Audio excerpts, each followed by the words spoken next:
this episode of the podcast, I sat down with Thomas Hatsis.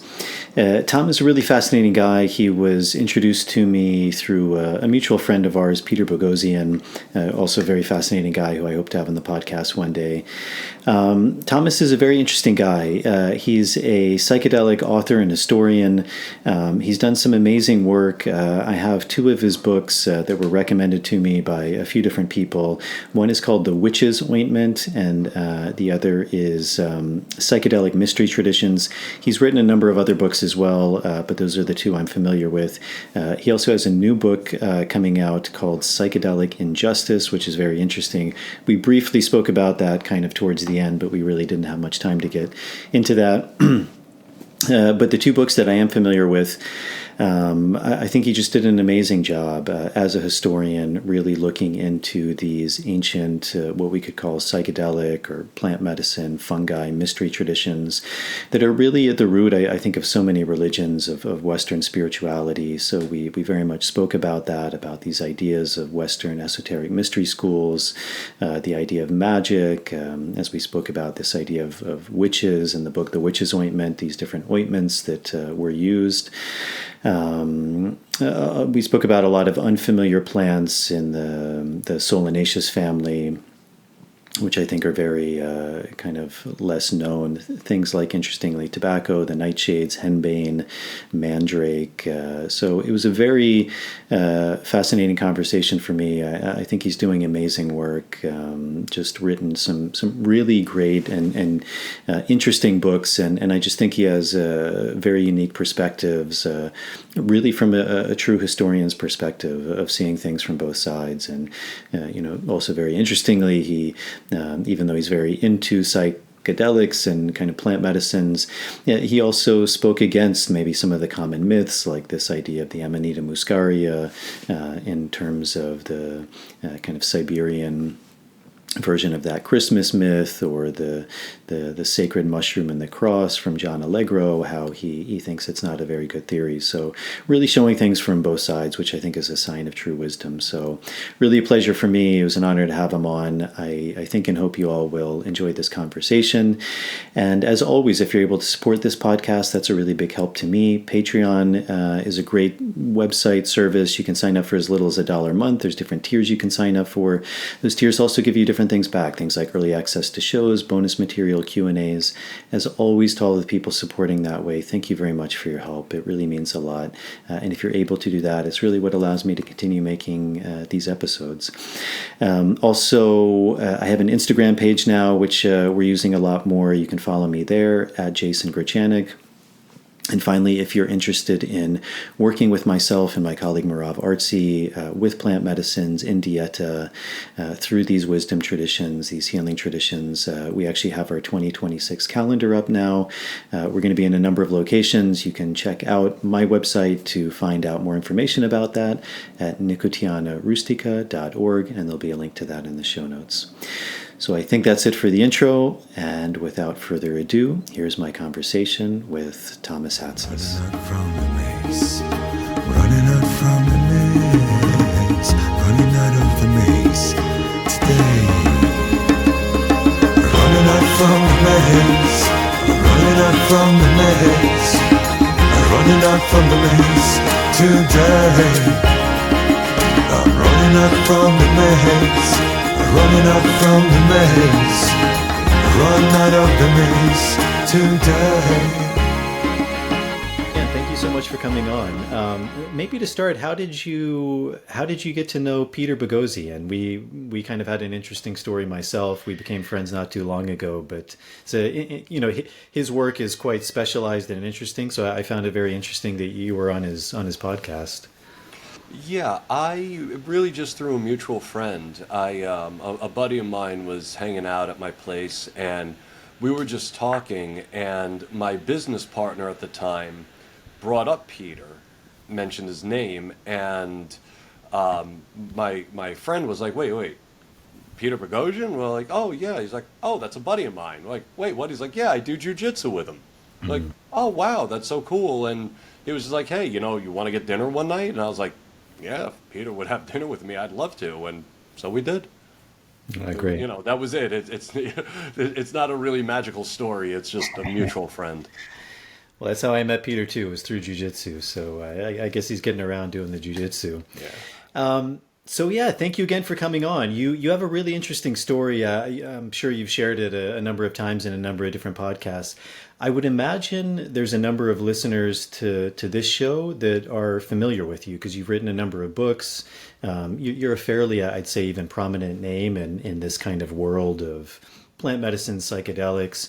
So I'm sure a lot of the audience has heard of you, but for those who haven't, can you give, I know it's always a big question, but just kind of a background of who you are and kind of how your life led you to be interested in psychedelics and this work and the history of it? Yeah, it's actually funny because I go out of my way to not talk about myself, so most people actually don't know much about me at all because myself is my least favorite topic to talk about. So I never know where to begin or end with that. So I don't really know what to say, to be quite honest with you. I was born and now I'm here talking to you, and there's been a lot of stuff in between that. Some of it's been really, really cool and interesting. Some of it not so much, which is, I think, probably the story of all of our lives.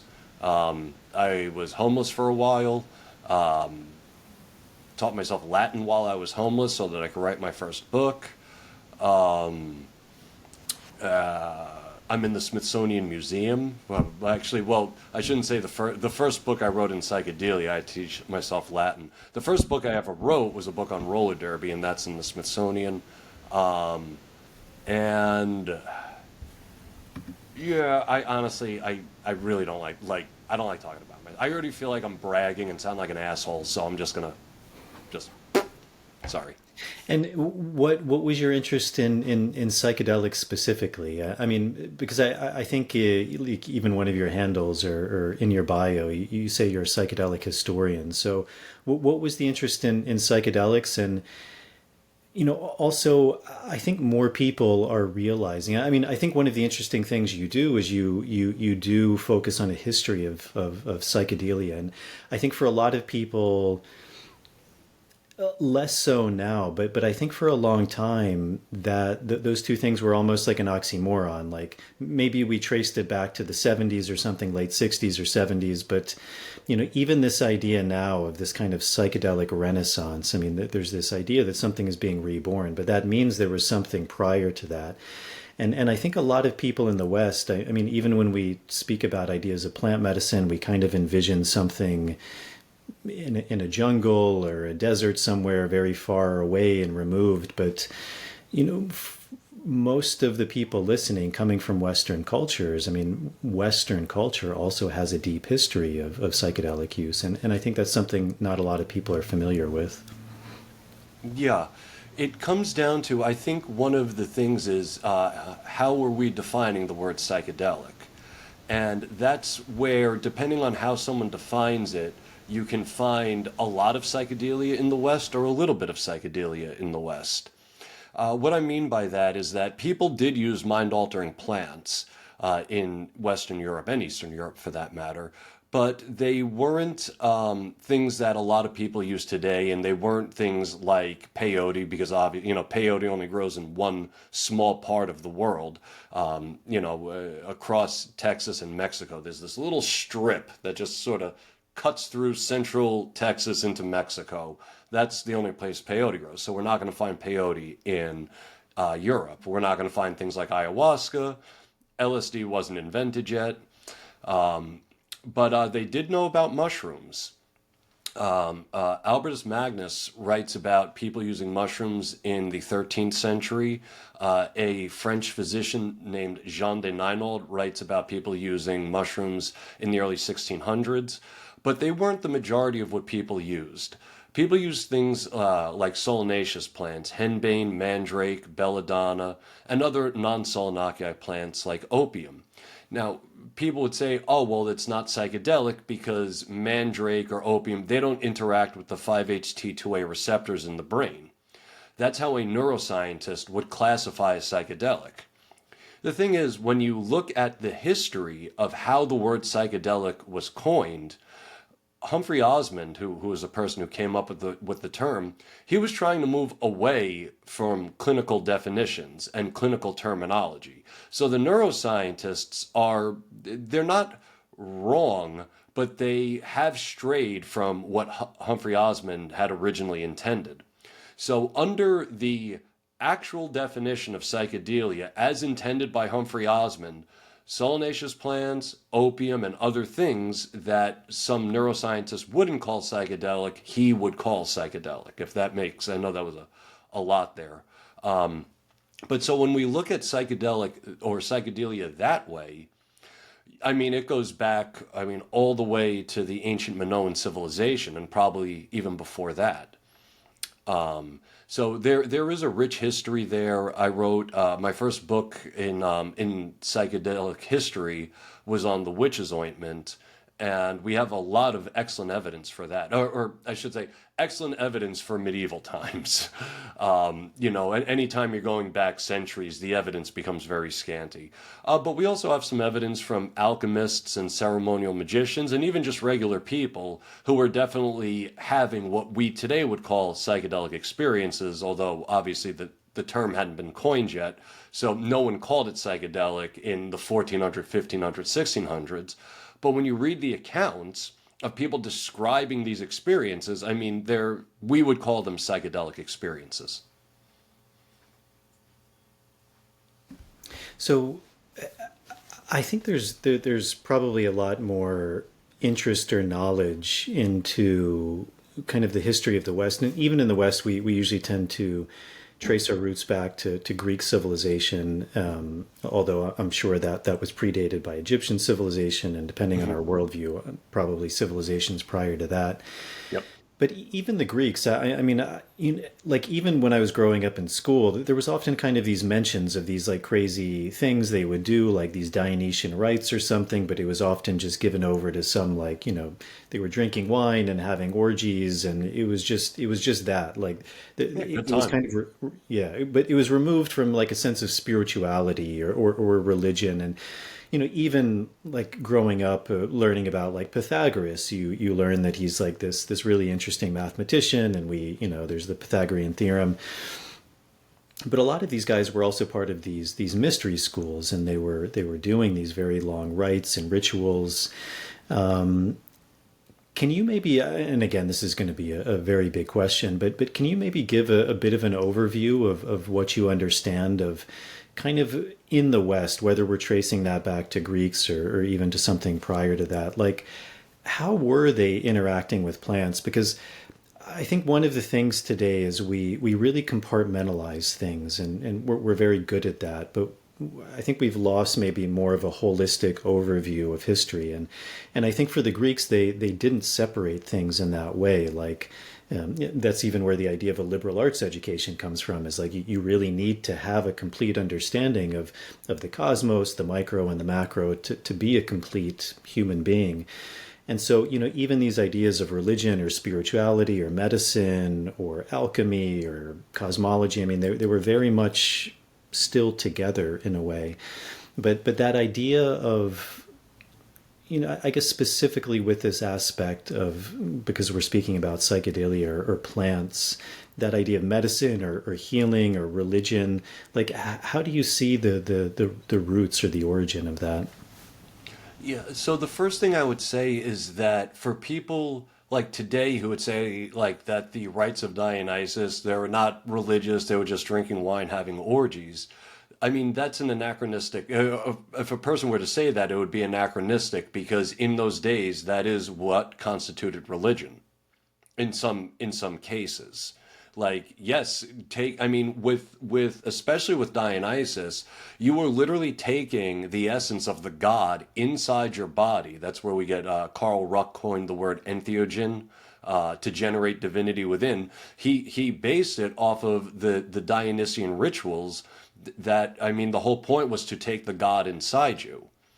So that sounds pretty religious to me if you're taking a god inside you.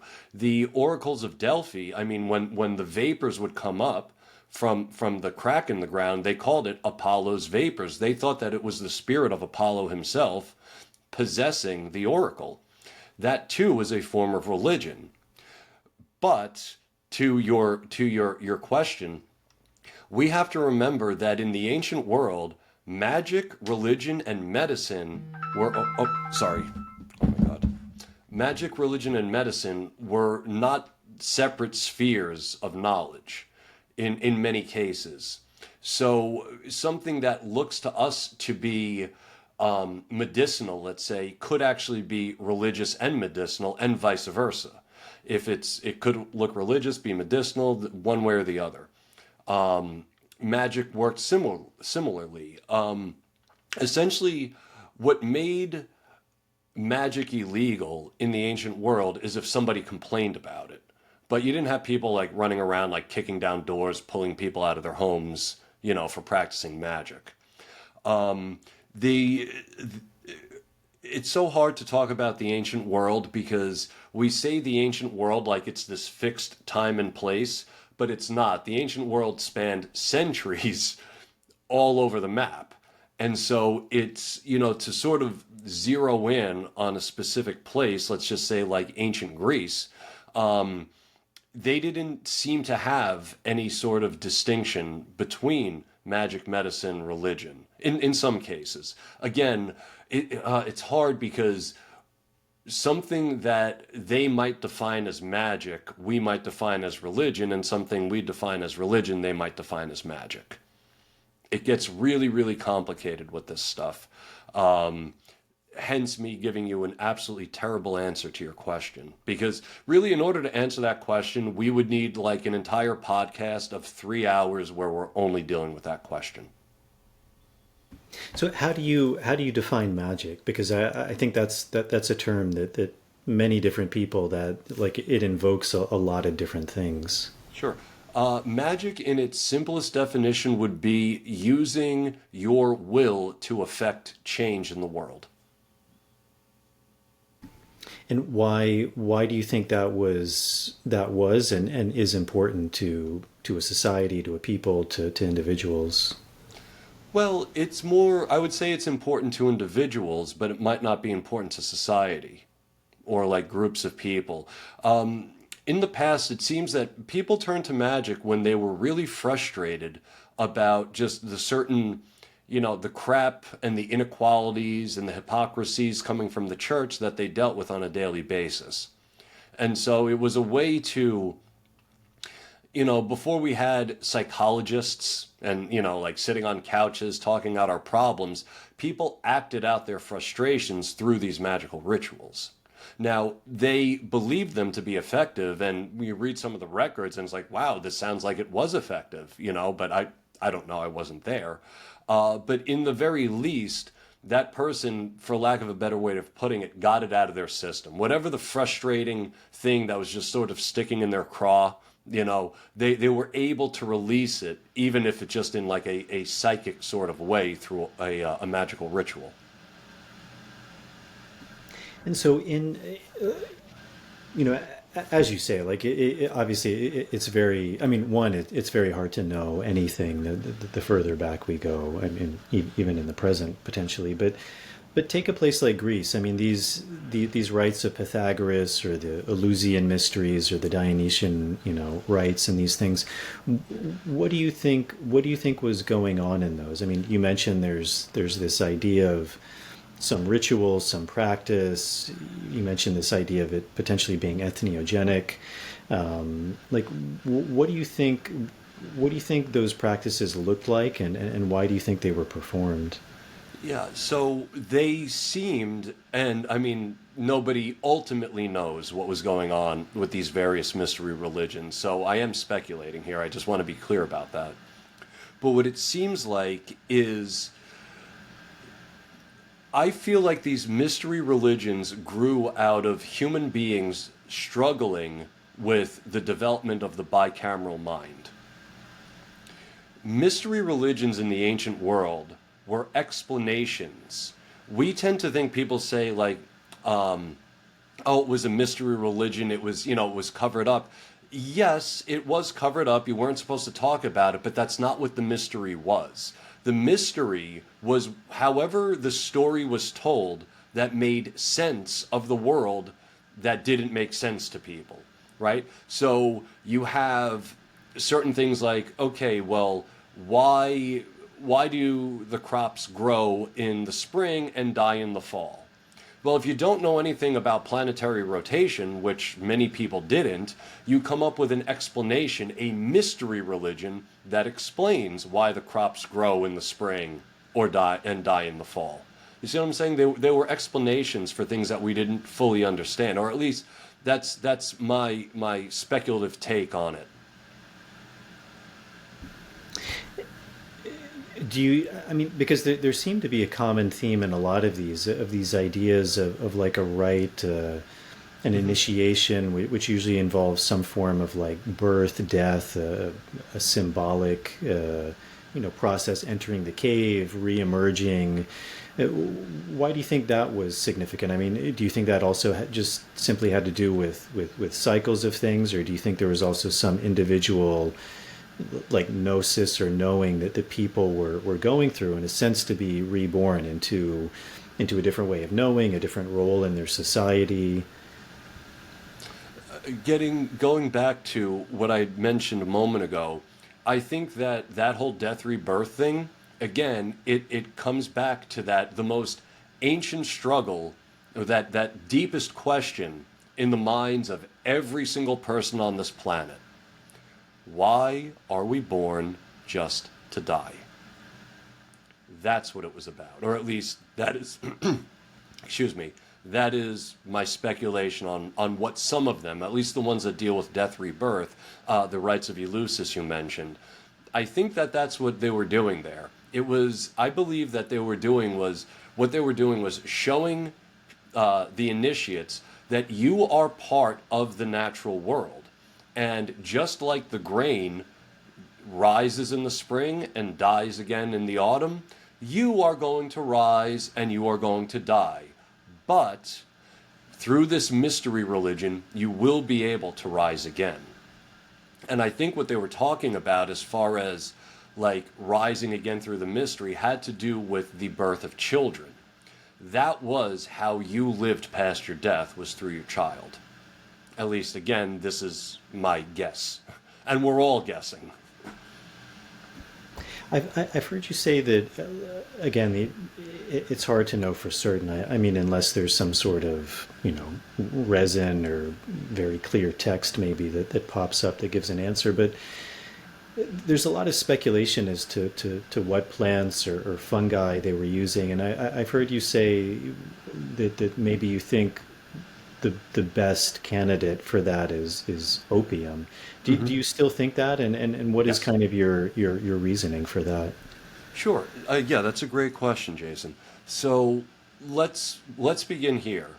We don't have any strong evidence for an entheogen used at Eleusis at all. So I just want to be perfectly clear about that. Now, what we do have is some references to opium. We have carvings of opium. Theocritus tells us that Persephone was an opium goddess. We have a Christian, actually, I think it was, oh no, his name is escaping me right now.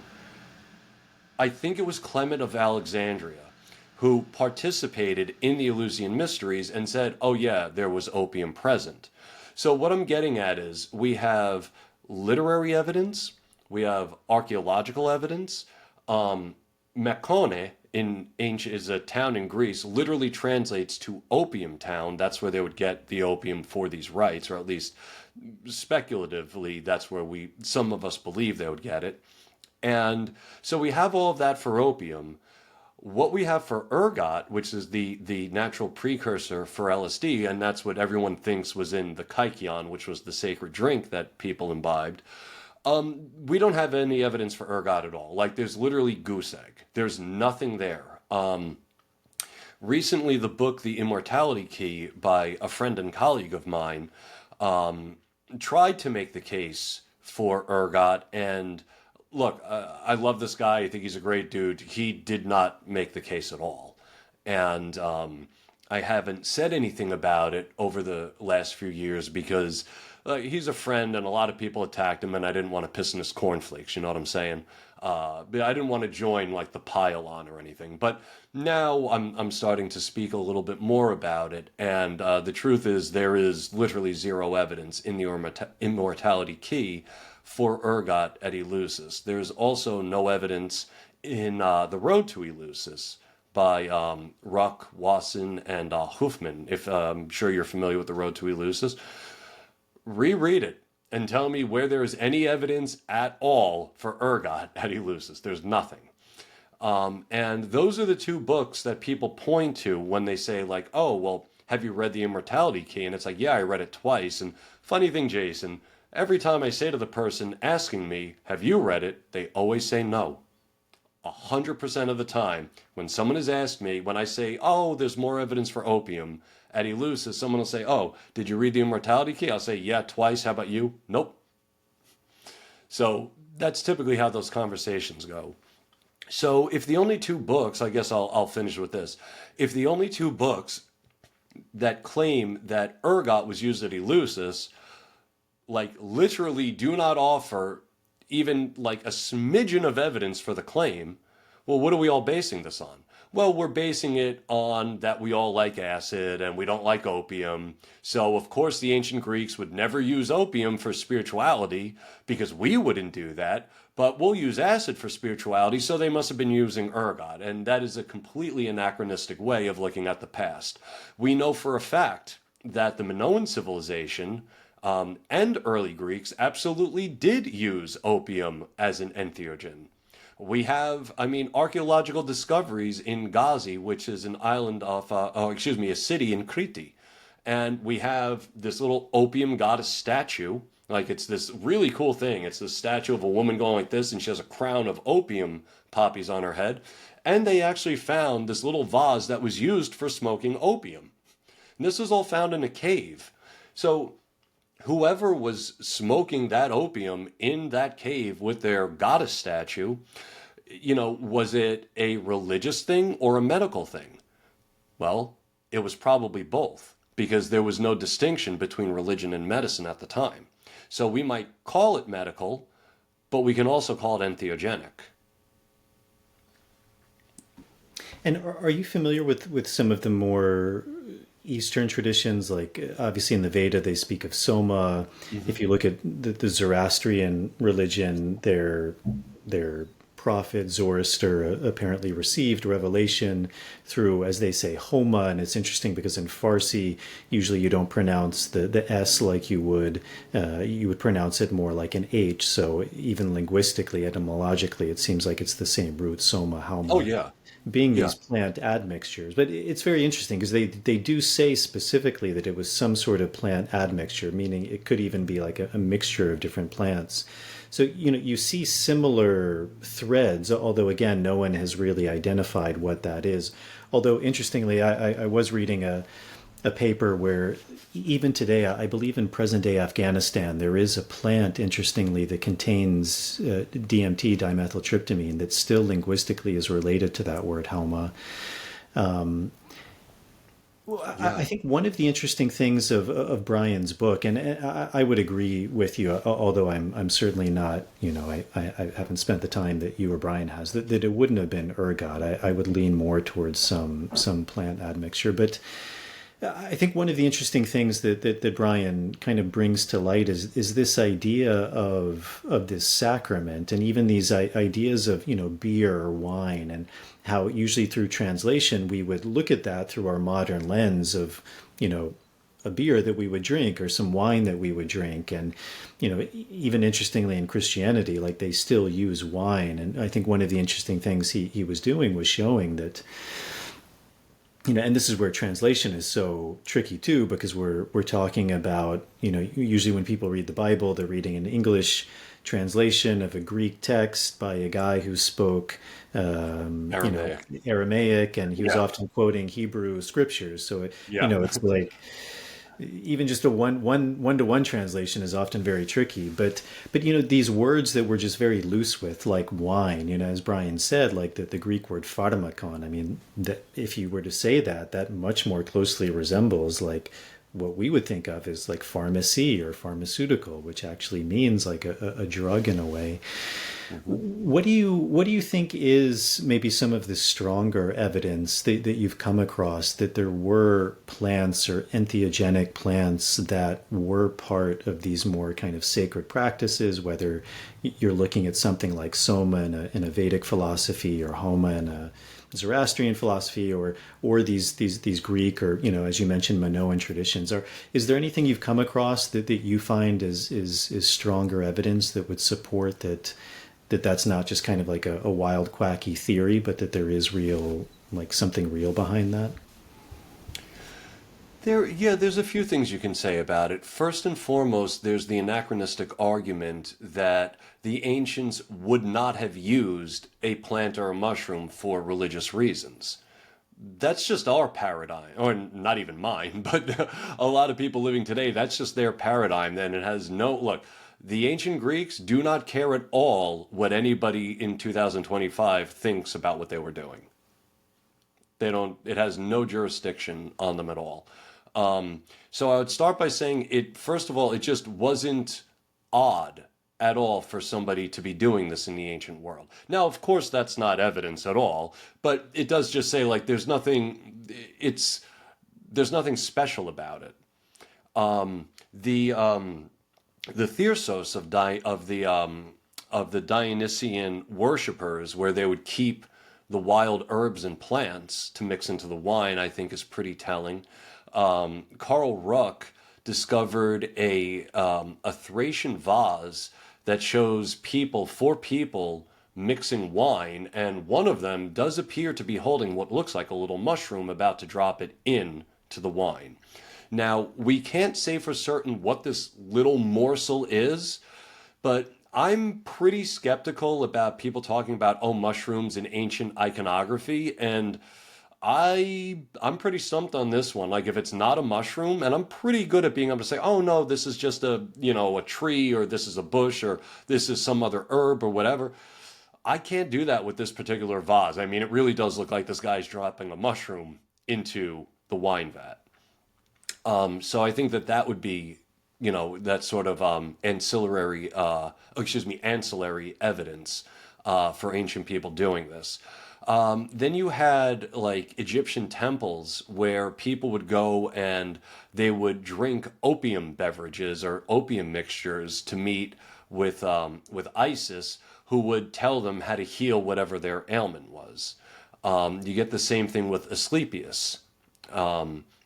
So there is ancillary evidence. There's also the Uruk vase, which shows the sacred marriage of Inanna and Dumuzi, and it very clearly depicts opium on this vase as well. There actually, speaking of which, there was this, and I'm not 100% certain of it. I've been trying to crack this now for about 2 years, but in the ancient world, there was this association between wheat and opium.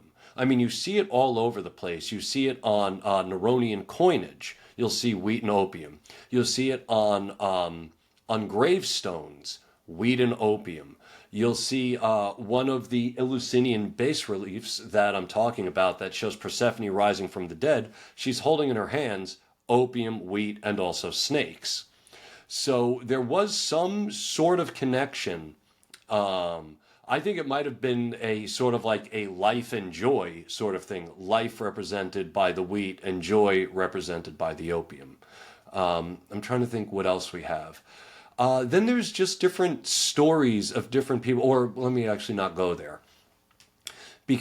So Pliny the Elder in his Natural History tells us that Persian magi, who were also religious people, they, again, there's not a separation between the magician and a priest.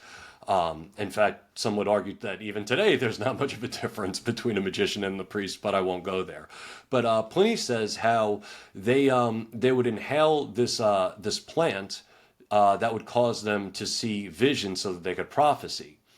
Now, that plant he calls Gelatophilus. We have no idea what gelatophilus was. And that's another issue we have when we're looking at ancient sources. We will see names for plants and potentially mushrooms as well, but they're called by a name that we don't know what that is. Another plant that was written up in a way that we would call psychedelic was called thesigal. Do you, Jason, know what thesigal was? Me neither. Nobody knows what thesigal was. Nobody knows what theangeles was. But these were all things that people used for reasons that we would call psychedelic or entheogenic. Then you get into other issues of people talking about things that we know today are not psychedelic or psychoactive in any way, but are written up as if they were. So, for example, Plutarch talks about how the Maenads, who were the female worshippers of Dionysus, would get high, or the word he uses is drunk. He says that they would eat a certain kind of ivy that would fill them with religious revelry as if they had been drunk without wine. That to me sounds like a psychoactive. Considering it was done in offerings to Dionysus, that makes it entheogenic. But today, we don't know of any species of ivy that is psychoactive. Now, it could be that ivy was just a local or a bastard name for something else in the way that we today call cannabis weed, right? So it could have been that he was referring to something like, let's say, cannabis, but he called it ivy. Now, I'm not saying that's what he was doing. I'm saying it's a possibility. Because again, how he writes about it is very, we would say, entheogenic. What else? There were also different kinds of frankincense in the ancient world. And we know from Galen, we know from Virgil, and I think it was, I forget the other guy. I apologize to your listeners. But definitely Galen and Virgil would talk about kinds of frankincense that we today would say were having an entheogenic effect on people. Like they write about it as having an entheogenic effect. And sometimes we get lucky with these different local names. Like, so we know, for example, that Grecian worshippers of the goddess Hera used cannabis to work in the worship service. Now, the writer Pausanias, who wrote in his geography of Greece about this, he calls the plant that they used asterion. Now, what's asterion? We don't really know, except that Galen wrote in his Materia Medica that asterion was cannabis. And in fact, we now know that asterion means little star, because they thought the cannabis plant looked like a little, or the leaf rather, looked like a little star. So, but it's only because that section of Galen's Materia Medica survived that we would even know what asterion is. So what I'm getting at, to answer your question, is there's all this ancillary evidence of people knowing about this stuff, using it for religious purposes. Again, the Maenads used ivy for religious purposes. The psychoactive frankincense was actually, it was either Virgil or Galen who said that Syrian priestesses use it to alter their minds. And George Luck, in his Arcana Mundi, which is a great book, I can't recommend it enough, he actually gets deeper into the different kinds of frankincense and how we know that some of them were actually highly psychoactive at the time. It's interesting. I was also reminded when you were speaking, I think recently there was somewhere in Israel a scholar who in a very old temple found traces of cannabis and frankincense. Yeah. The Temple of Arad. That's no, Juan Jody Trezit. He's the other guy. I don't know the archaeologist's name, but yes, you are correct. They found two incense pillars. One of them had cannabis on it. The other had frankincense on it. So we now have archaeological evidence for this, and I think that it does give credence to the idea that cannabism was cannabis. I'm sure you've heard that whole thing, right? The whole cannabism thing. I'm not sure. Maybe not. Okay, so one of the things that's pretty cool is that cannabis actually appears in the Old Testament. It appears in the Song of Solomon and in the story of Rachel and Leah. And in both instances, the context is because mandrake is one psychoactive and also an aphrodisiac. I've used mandrake today. It's awesome. It really revs the engines and give you a nice warm feeling. It's good stuff. Just don't take too much or it will kill you. But where was I going with this? Excuse me. Oh shoot! I just lost my train of thought. I'm so sorry. Blah blah blah. The cannabis in the Yeah, Bible. yeah. Was in cannabism. Yes, thank you. The thing is, with some people will say that. So what happened was when the Septuagint was written, they translated cannabism as calamus.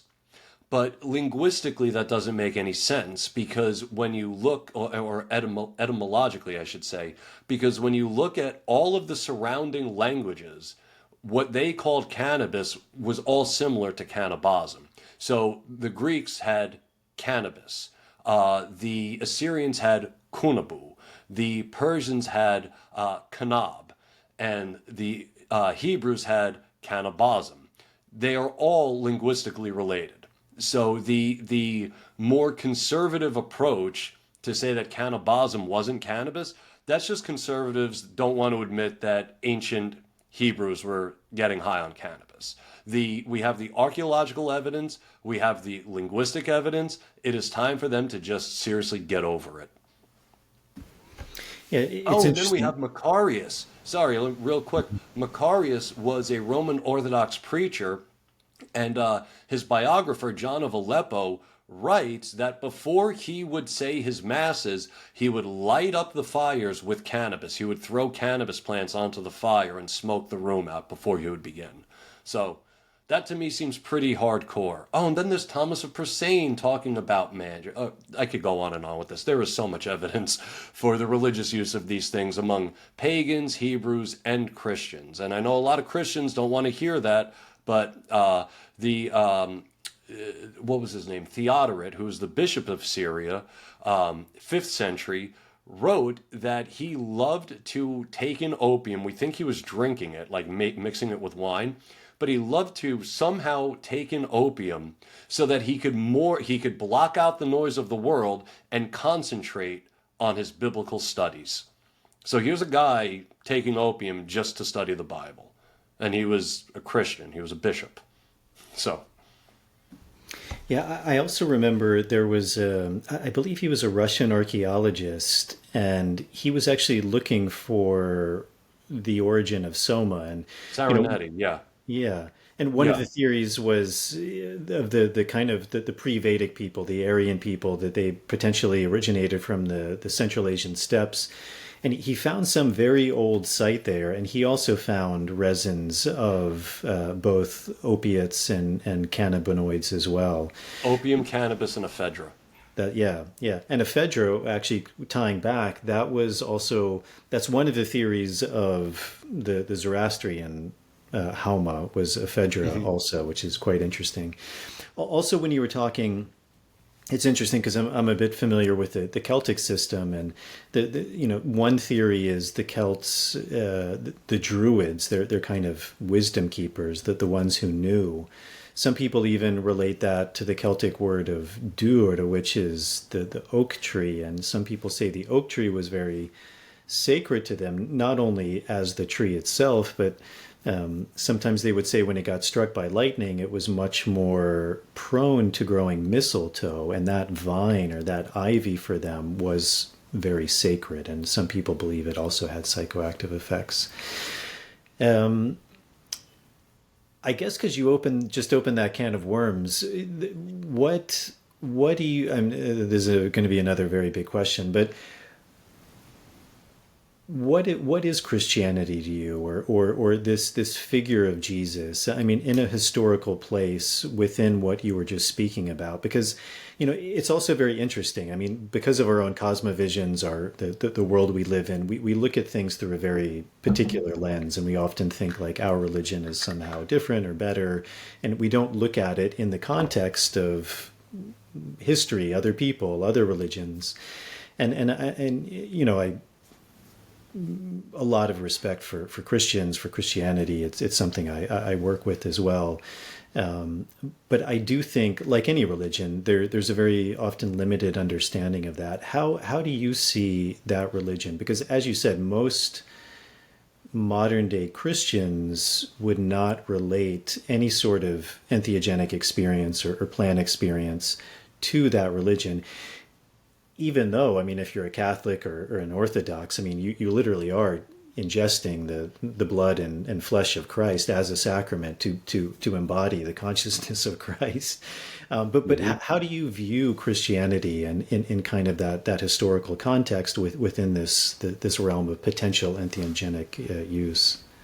So I think Christianity is a very legitimate path to the divine. I'm not a Christian myself, but I am a religious pluralist. As long as your religion doesn't instruct you to blow people up, I don't have a problem with you. Or, go to protest the funerals of dead soldiers with signs that say God hates fags. Like, I don't want to have anything to do with that, because to me, those people are not expressing what Christianity is supposed to be.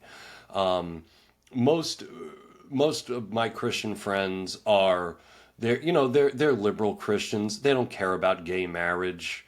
They smoke weed every now and then. They don't have the what's the word, like, I guess the shackles of that sort of like Protestant aspect of Christianity on them anymore. But I like Christians. I like the religion. I study the New Testament. I find it to be one of the most important books.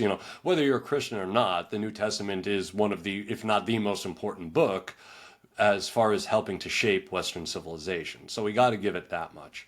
I'm in a weird place with Christianity right now because I've been a historicist for most of my adult life, meaning that I think that there's good evidence for a historical Jesus. But I read a book recently that really challenged that from Richard Carrier, if you're familiar with him. He's a big-time mythicist, and he was the first person that I've ever read that put like a really good argument on the table for a mythical Jesus, not a flesh and blood Jesus.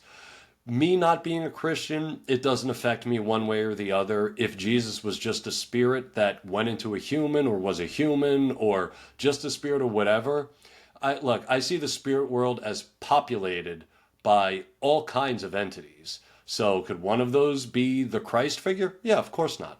Like, why not? And last thing I'll say on this, so in the ancient world, as we sort of got into with the Temple of Arad and Macarius and all that people didn't really have an issue with cannabis or other sacred medicines, as I call them. During the 1950s, a lot of people don't know this, but psychedelia was hardcore conservative and was championed by conservatives. Claire Booth Luce was literally, she was the face of public conservatism. She loved LSD. Her husband, Henry Luce, who was the founder of Time Life magazine, he wrote articles like lauding psychedelia. Hold on, baby. And you had just other people of the time who were like, Christians, conservative Christians, who loved LSD. Captain Al Hubbard, who was, everyone calls him the Johnny Acid Seed or the Johnny Appleseed of LSD, and he very much was.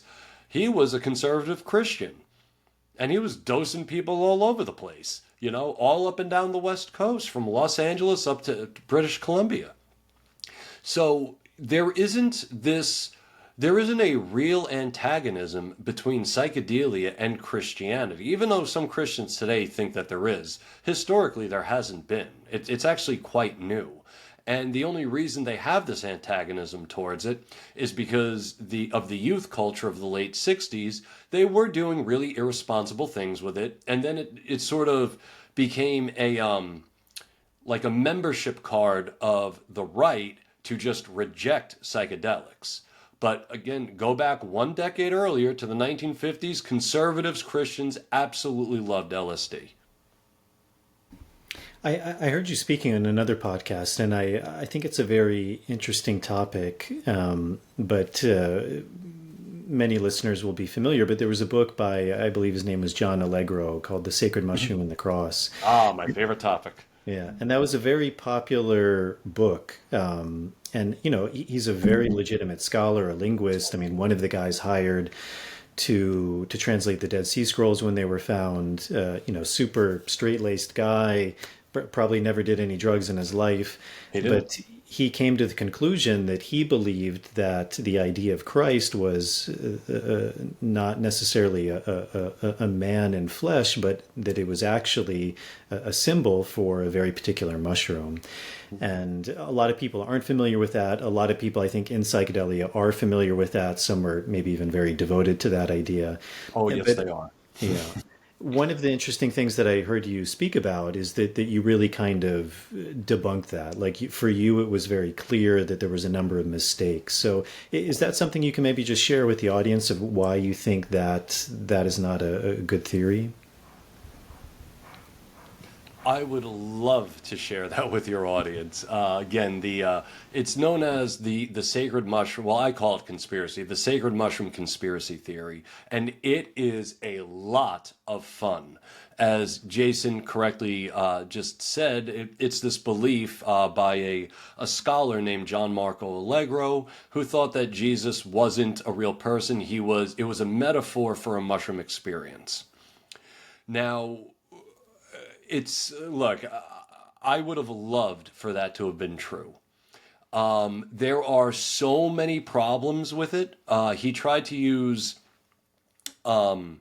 language to prove this, linguistics, etymology, and you could do a lot of fun things with etymology. Again, like we know that cannabism was cannabis largely because of etymology. The thing is, Allegro was making up the words that he was using.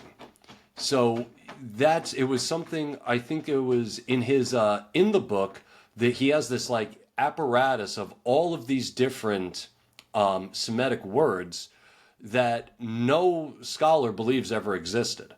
So if you have to make up the evidence, what do we got? Or I shouldn't say none of the words existed. It was something like, if there were, and I don't remember the exact number, but let's say there were about 300 words, 275 of them were made up.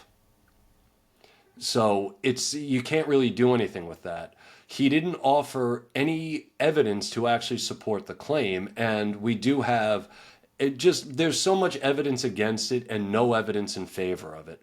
What I've mostly spoken out about, because so your listeners may not know this, but in the last 2 decades, the sacred mushroom conspiracy theory evolved away from language and into art.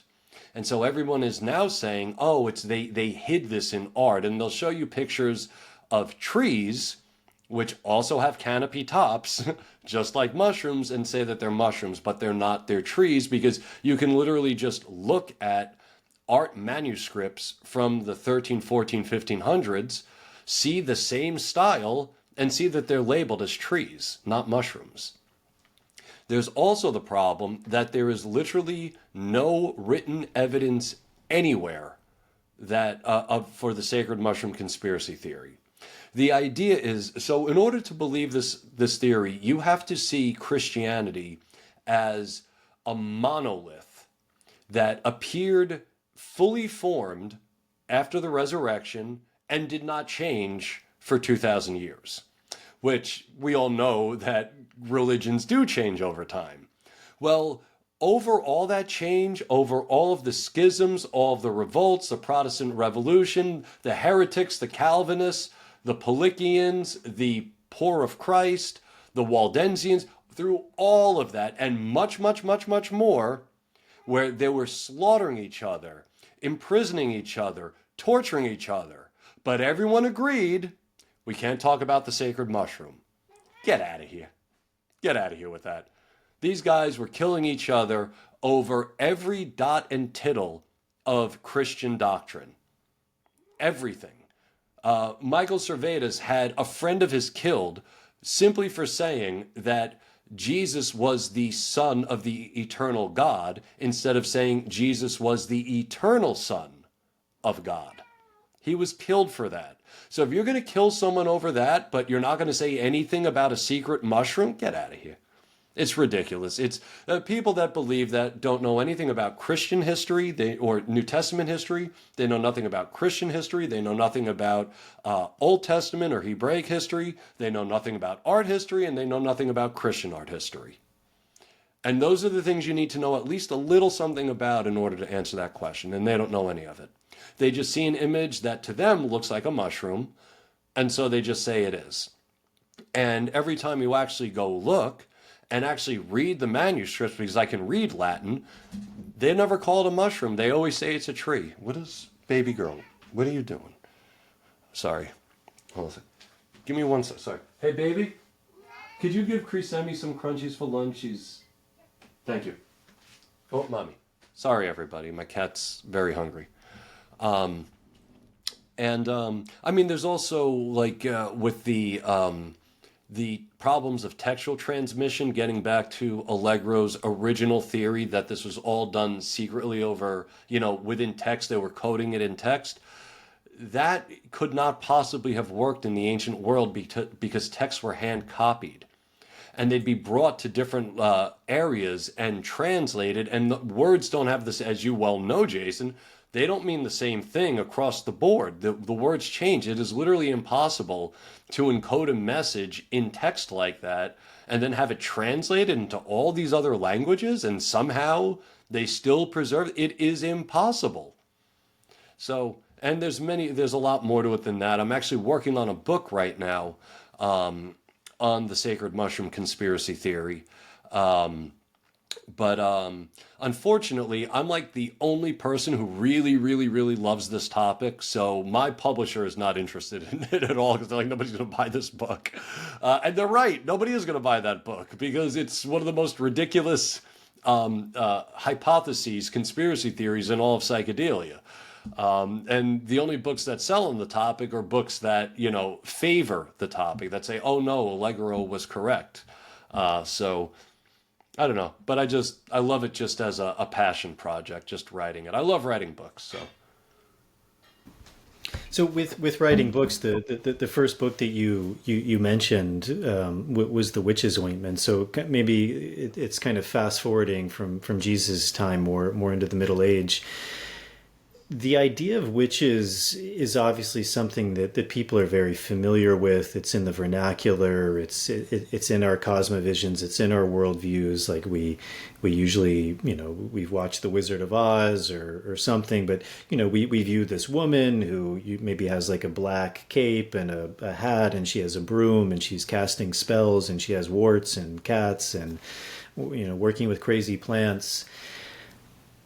I think one of the interesting things actually is as people become maybe more familiar with current maybe plant medicine traditions, like if they've spent time in the Amazon or maybe in Gabon in Africa or different traditions, they're also becoming maybe again familiar with this idea of witch more as this idea of, like in Spanish they speak of brujos, and often like a brujo or a bruja is also translated to a witch. It's like someone who's working in a malevolent way, which is still very alive in a lot of cosmovisions around the world. I mean, even how they view the interaction with energies, with sickness even, as it's not only maybe more from a Western psychological view as something that's simply some manifestation of some internal process that's going on, but it's seen that there are external forces, energies, spirits, but also humans that can have malevolent intent, and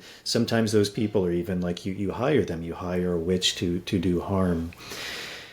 I think that's how most people view witches, as a woman who was somehow evil and working with spells and magic. Obviously, that's a very simple way of looking at things. Interestingly, even if you go to a place like Mexico, they'll use that term brujo or bruja actually affectionately to describe a healer. Like, oh yeah, you go to the local bruja because she's going to heal you. But it's seen that she's actually good. She's a benevolent witch in a way. That idea of witch, at least in the English language, is usually referring to a very specific time and place, maybe medieval Europe, and a particular type of person. And I think it's something that's very misunderstood.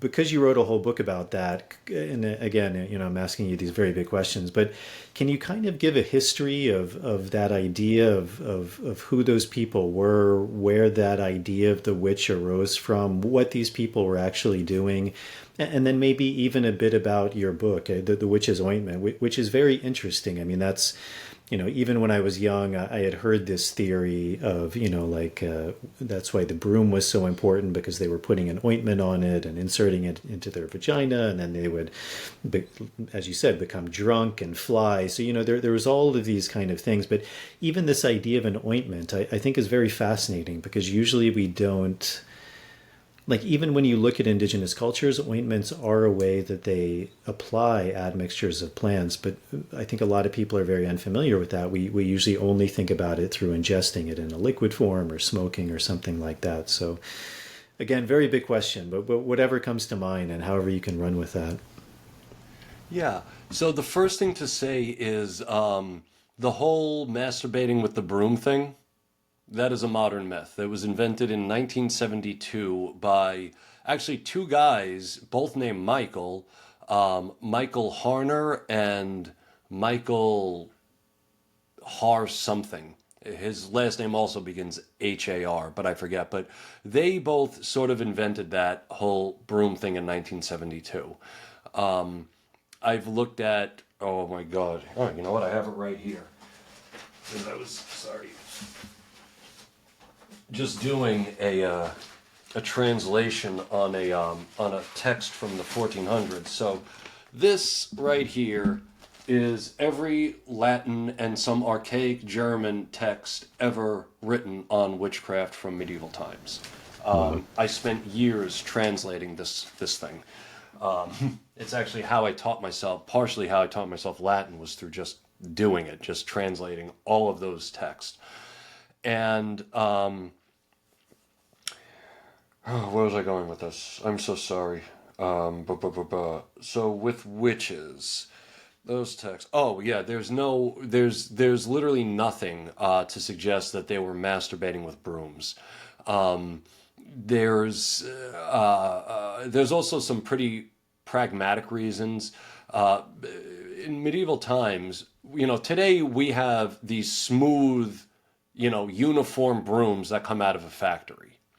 In the 1400s, a broom was made out of the leafiest branch on a tree. So, to anybody out there that thinks that these women were masturbating with their brooms, I ask you to think of the splinters. Okay, things didn't work back then the way they work today. They were not masturbating with brooms. It doesn't even make sense to do that. There's no record anywhere of anybody ever doing that. The earliest we get is 1972. But we do know that they were rubbing their bodies with these ointments that had mostly Solanaceae plants that I mentioned at the top of this interview, things like mandrake, belladonna, henbane, and some opium. Again, not a solanaceous plant, but they used opium as well. And the idea was, so solanaceous plants and opium cause very lucid and vivid dreams. I use solanaceous plants still today in my own craft work, and they're really powerful.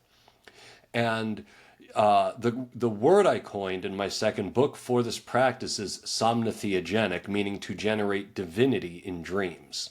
And so these, not even just women, men did it too. These people would rub their bodies with these ointments, and getting to why an ointment is actually pretty important here, to your point, Jason, is that the plants we're talking about, the solanaceous plants, are deadly plants. And they're also fat soluble. And for some reason, and I don't know scientifically why this is, so somebody, if you know, send me an email and let me know, because I'd love to know. But when you make an ointment out of something like, let's say, henbane and mandrake, your skin will absorb the alkaloids, the stuff that'll actually get you, for lack of a better word, high and tripping, and will actually protect you from the dangerous stuff. So it emits the good stuff and keeps out the bad stuff. I don't know how they figured that out, but somewhere in history. Oh, hey, she's going to keep whining until I give her hugs and kisses. Sorry, everybody. Or she's going to keep whining even if I give her hugs and kisses. So the solanaceous plants, it's like the safest way to actually ingest a solanaceous plant is through an ointment. And so what happened was, well, what seems to have happened was, all over Europe, there was this belief in this goddess. She went by many different names depending on where you were in Europe, but the fact that she had so many names is a testament to how popular she was. So just to give a few examples. In Italy, she was known as Ricella, the mother of riches and good fortune. Also in Italy, she was known as Madame Oriente, the Lady of the East. Also in Italy, she was known as Benesocia, which is most likely a corruption of archaic Italian, bene being good and socia meaning society. So she was the mistress of the good society. Now that's just Italy. You go over to France, she's known as Satia, or Fortuna, or Obundia, the Lady of Abundance. You go over to Germany, she's known as Holda, Frau Holt, Frau Held, Bertha, or Perkta. So these are just some of the names of this goddess, just to show how widespread this was. Anyway, you had some people who would meet up with this goddess by using one of these psychedelic ointments, or entheogenic, or really somnotheogenic would be the right term, ointments. And that entheogenic practice was what church leaders bastardized into the Sabbat, right? The Sabbat is that demonic congregation. Like if you ever watched Fantasia, there's the Night on Bald Mountain scene where all the ghosts and the demons are all dancing on the mountaintop with the devil. All of that imagery comes from an entheogenic experience of that people were having in the 14 and 1500s. But they weren't masturbating with it. And let me say this, because I'm wrong. We do have an account. What was the... I don't remember the gentleman. I don't remember the guy's name. But he does talk about a woman who did masturbate with one of these ointments, but she used her fingers, which makes sense, not a broom, which doesn't make any sense at all. So let me just reword what I had said earlier. Were people masturbating with these ointments? Yes, they were. Were they using brooms to do it? No, they were not. Or at least there's no evidence for it, and it doesn't make any sense. And it would be very painful. And who do you think these witches were? What was their role in their communities, their societies? And then why do you think they were demonized eventually as well? Great question. So the bulk of these women, especially the ones that had this goddess-based religion, they tended to be the healers, the wise women in their communities.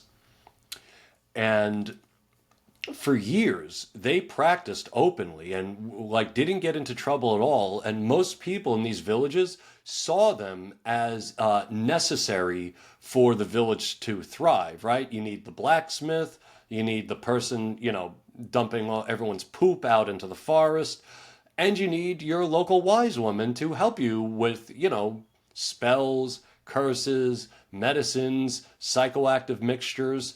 And when you get into the records of these women and get beyond the abstraction, they were all specialists in specific fields.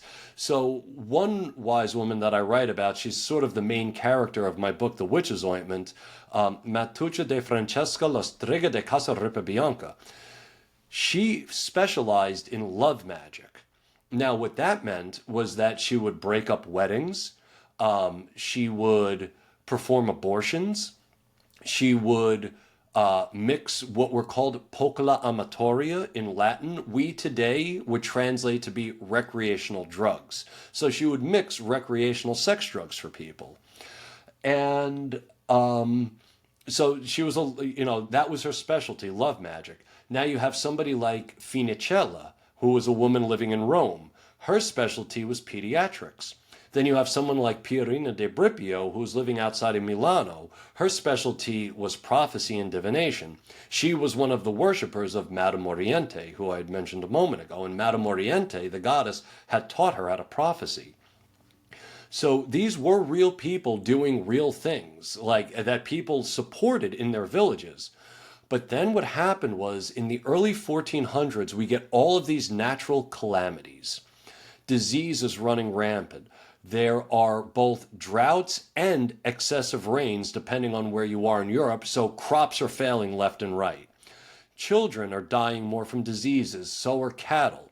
And everyone is wondering, well, wait a minute, I thought God was all love and light. Why is there all this calamity, all of this tragedy, if God truly loves us? So the greatest and smartest minds of the time thought, there must be witches who are bringing Satan into the world. And so, after around the 1400s or so, that's when it became very dangerous to be a local healer. Before that, they practiced openly. Like the wise women who I mentioned, Matuccia, Finicella, Pierina, all of them practiced openly and didn't see anything wrong with it. And most of them considered themselves to be Christian as well. So they weren't worshiping the devil, they weren't worshiping demons, they were in fact worshiping Jesus. It's just that these were rural villages and rural people, and the message that all magic is evil just hadn't reached them yet. And by the time it finally did, it was too late. Because now magic was seen as demonic, and it didn't even matter, even certain, like they had regular, like what we would today call street magic, like David Copperfields, and what's that other guy? The up-close street magician guy that doesn't really have much of a personality. David Blaine. David Blaine, yeah. So you did have people like that, David Blaines, that were just, like illusionists, and they would tell you, these are just magic tricks. But that could still get you in trouble because some theologians believed that any magic, didn't matter what it was, even juggling, could be considered the work of the devil. And where do you think that originated from? I think in many circles, obviously something like Christianity is perhaps seen as better than maybe it actually is.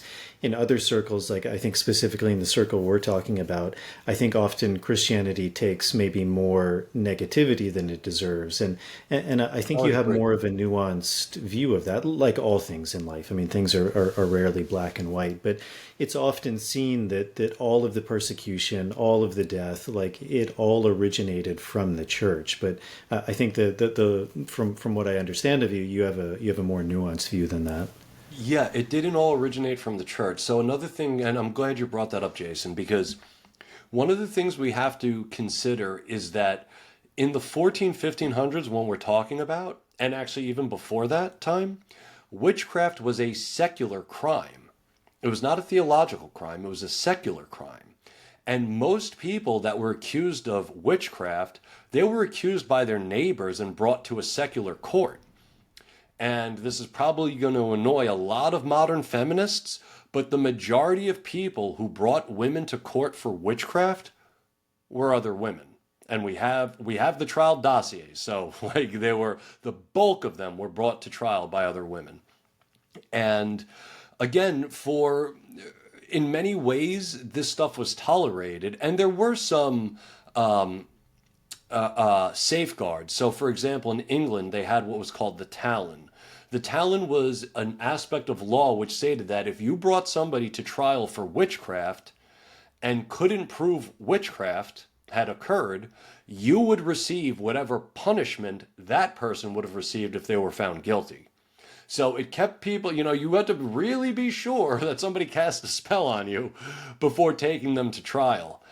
And again, it has to do, it wasn't really the church. And in fact, in my book, I bring up several examples of where it was townspeople that were rounding up those who they thought were witches, about to burn them or drown them, and it was the clergy, the Christian clergy, that came and saved those people and said, "You guys are nuts. There are no such things as witches." So again, it depends on where you are and what time period we're talking about for how people responded to this. Now, again, that did change in the early 1400s with all of the disasters and calamities and tragedies taking place. And it was the clergy that now started to convince regular people, oh, those wise women that you're seeing for those cures, those wise women that you're seeing to mix you those love drugs that you like so much, they're actually in league with the devil. And that's how it shifted. And there's obviously more to it than that. I mean, again, I could spend 5 hours talking about medieval witchcraft and witches' ointments and what psychedelics they were using. But hopefully that'll suffice for now. And if you want more, I do have a whole book on it. Yeah. One of the really interesting things I think is very fascinating about your work is even when I kind of started my journey, the solanaceous plants, and I don't know why, but something about them really resonated, and I felt like they were kind of a group of mystery plants that wasn't really understood, and kind of their correct place in history was very much lacking. And interestingly, how my journey unfolded is I started working with one of those plants, which is tobacco. That family, that nightshade family, is also very interesting in that, a lot of these plants that we would consider like sacred plants, like you mentioned, peyote, like it's found in a very particular area, or ayahuasca or iboga. The solanaceous family of plants, I mean, you find them almost all over the world, whether you're talking about tobacco or brugmansia, toei, eggplant, tomato, potato. Yep. Absolutely. And like you say, some of these ones that are very powerful, but that we don't really speak about, like mandrake, like henbane. And, it's always interesting because I do work with tobacco. It's often very interesting because even in a lot of these like psychedelic conferences, they'll talk, as you said, about these plants that are considered psychoactive, like ayahuasca or peyote, but tobacco is rarely, if ever, mentioned in that because it's not seen as somehow psychoactive. And yet, as you said, something that's, I think really at the root of these traditions all over the world is this idea of the dream space, that this is synonymous with the shamanic realm. I mean, you often there wasn't even a division between that. Like that idea of the dream space was the shamanic realm, and the shamanic realm was the dream space. Like it's sometimes only us that puts these things into boxes, but those solanaceous plants, as you said, are very much plants of dreaming. I mean, even where I spent a lot of time in the Peruvian Amazon, there's a group of people called the Huitoto, or the Bora is an offshoot of them, and their main plant is tobacco. And even their cosmovision, they say that God gave, how we would translate God, I think it's Buinaima is maybe their name, but Buinaima, God gave tobacco to humans so that humans could dream like God dreamt the universe into creation. So it's also this idea that like everything is a dream, and these plants are there to put us into that space. Why do you think those plants are so kind of not part of the conversation? And as you said, like they're very powerful, so powerful to the dose is very important, as the famous Swiss, kind of Western, one of the early minds, Paracelsus, said the difference between medicine and poison is in the dose. But they're very strong medicines to the point of they have a very high toxicity, but also meaning they're very strong, like they're very powerful medicines. Why do you think those plants like mandrake, henbane, brugmansia, angel's trumpet, they're very, very strong, but they seem to have lost their place kind of on this pantheon of what we would consider very strong plant medicines? Yeah, I think it has to do with how dangerous they are, most likely. As I often say to people when I give talks, kids, stick to the safe, illegal substances, because solanaceous plants are all legal. Excuse me. And so I think what it has to do with is that, well, one, we have better stuff now. LSD, ayahuasca, peyote. Not to denounce solanaceous plants, because again, I use them all the time. But look, dollars to donuts, I think ayahuasca is way better than mandrake.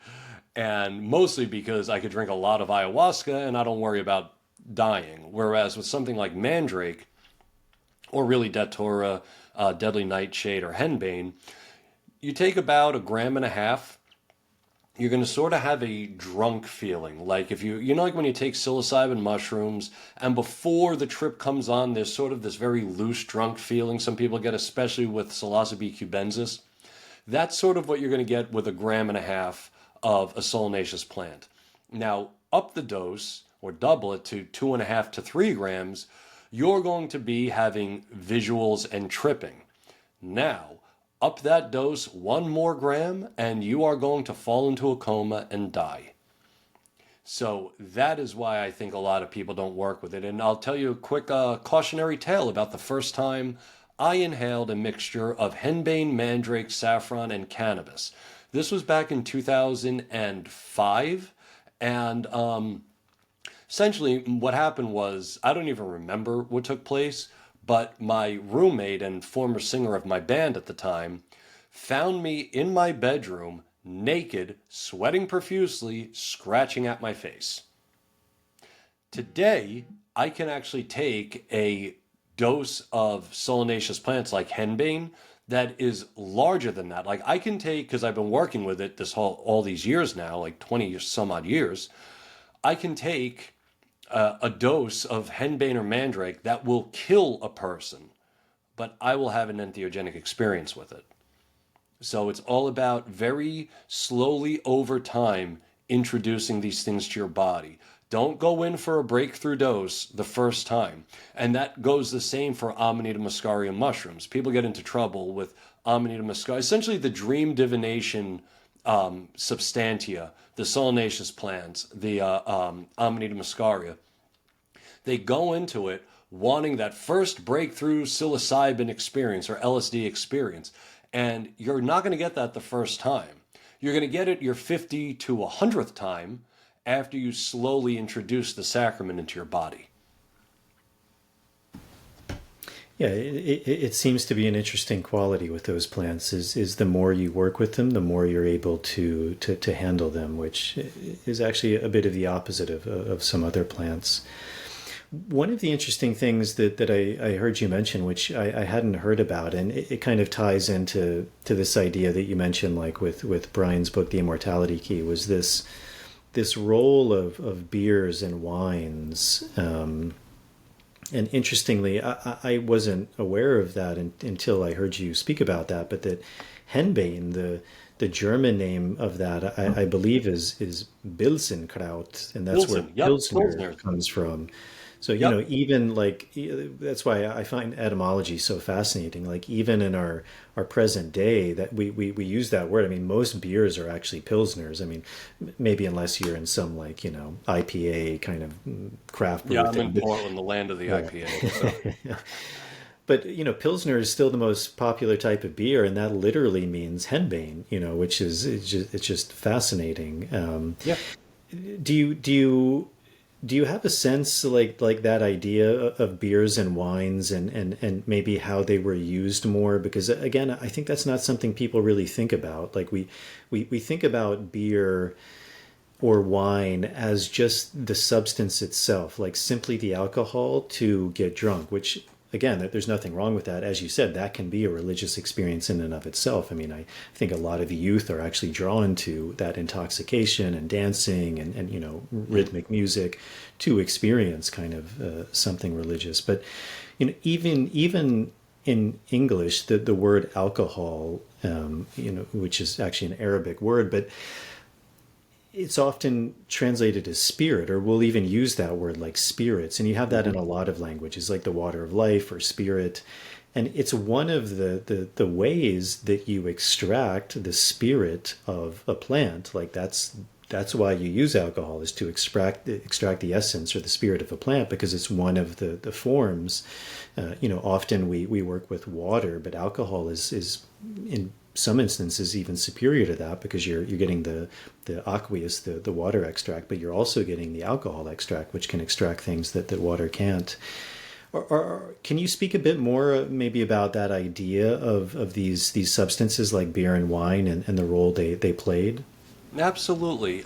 Beer and wine, and I agree with Brian Morescu here that beer and wine were oftentimes like delivery systems for stronger substances. So in ancient Greece, they had what were known as amphorae, which were their wine jugs. However, certain amphorae are literally shaped into opium bulbs, and when archaeochemists scraped the inside, they tested positive for opium. So the reason they shaped the amphorae like opium was so that you knew what was in it. You weren't just getting regular wine, or something like that. The big difference, it's not like mixing up decaf and regular, Mixing up opium wine with regular wine, you're going to have two very different experiences. But yeah, wine and beer, especially because they were not that strong back in the day. Beers and wines, I mean, I think they would cap out at like a 3 or 4% alcohol by volume or so.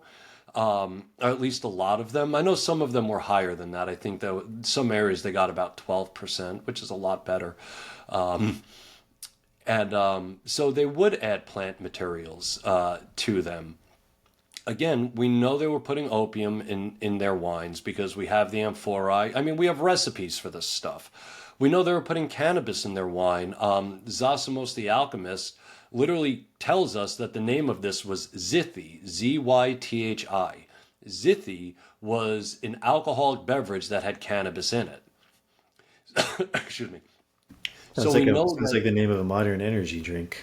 What's that? Sounds like the name of a modern energy drink. Yeah, right, exactly. It's like, oh, you got a Monster? Oh, I got a Zythi, right?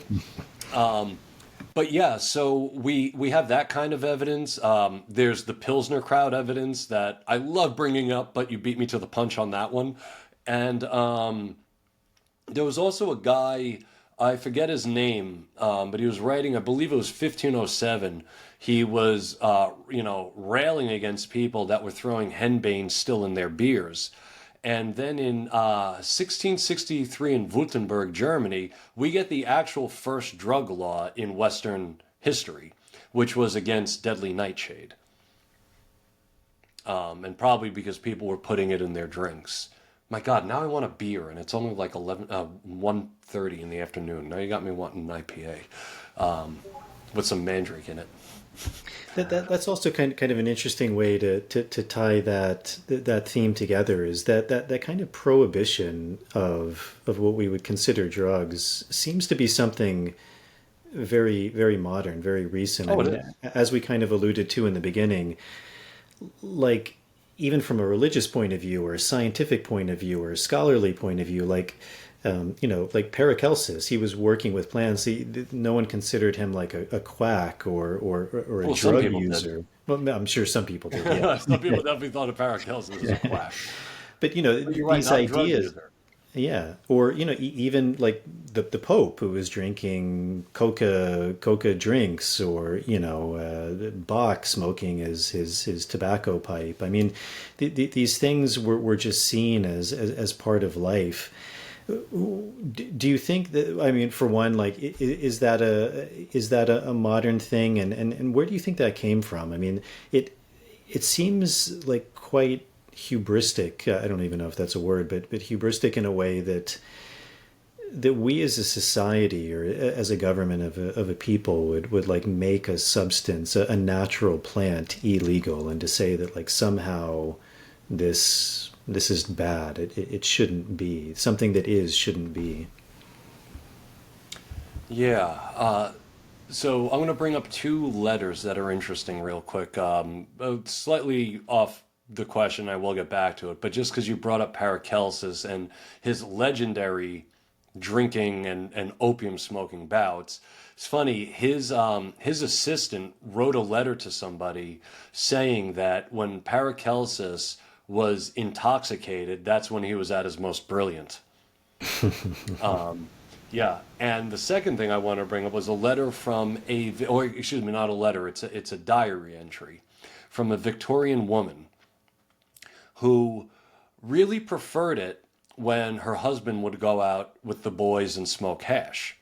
She didn't like when he went out drinking because when he came home drinking, he would yell at her and beat her. But when he came home after smoking hash, all he wanted to do was fuck all night. So she didn't use the F word, but that's, she said, oh, and he's like, he will ravage me all night. Or I don't remember the exact language she used, but so it's interesting that, yeah, like, and I know this is a sort of a cliche of people that deal in psychedelia, but that alcohol is legal and we had to fight for cannabis, and mushrooms seems pretty ridiculous.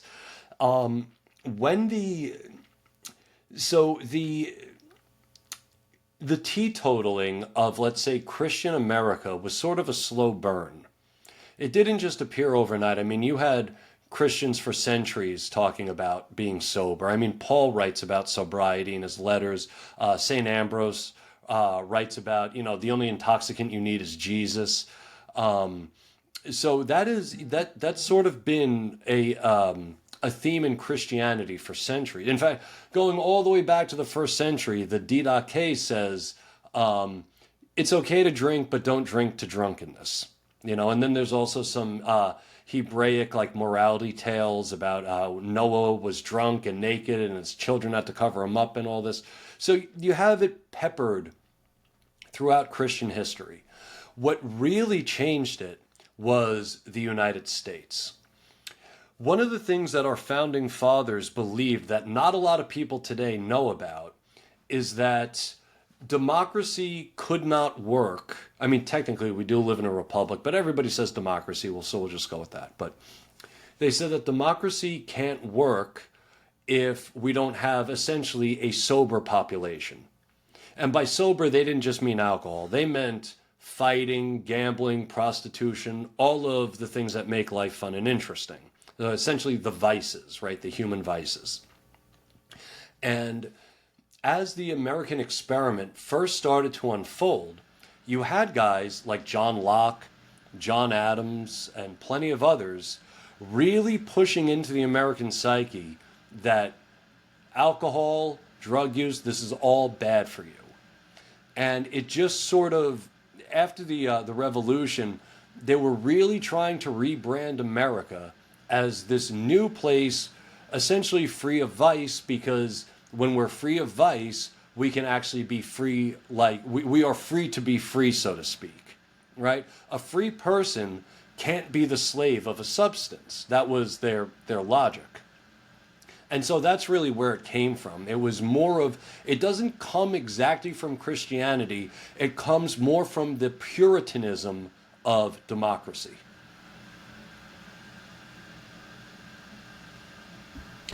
One of I think the really fascinating things about your work or just a historian in general is, there's so many theories out there and so many different lenses that we could look at the world through.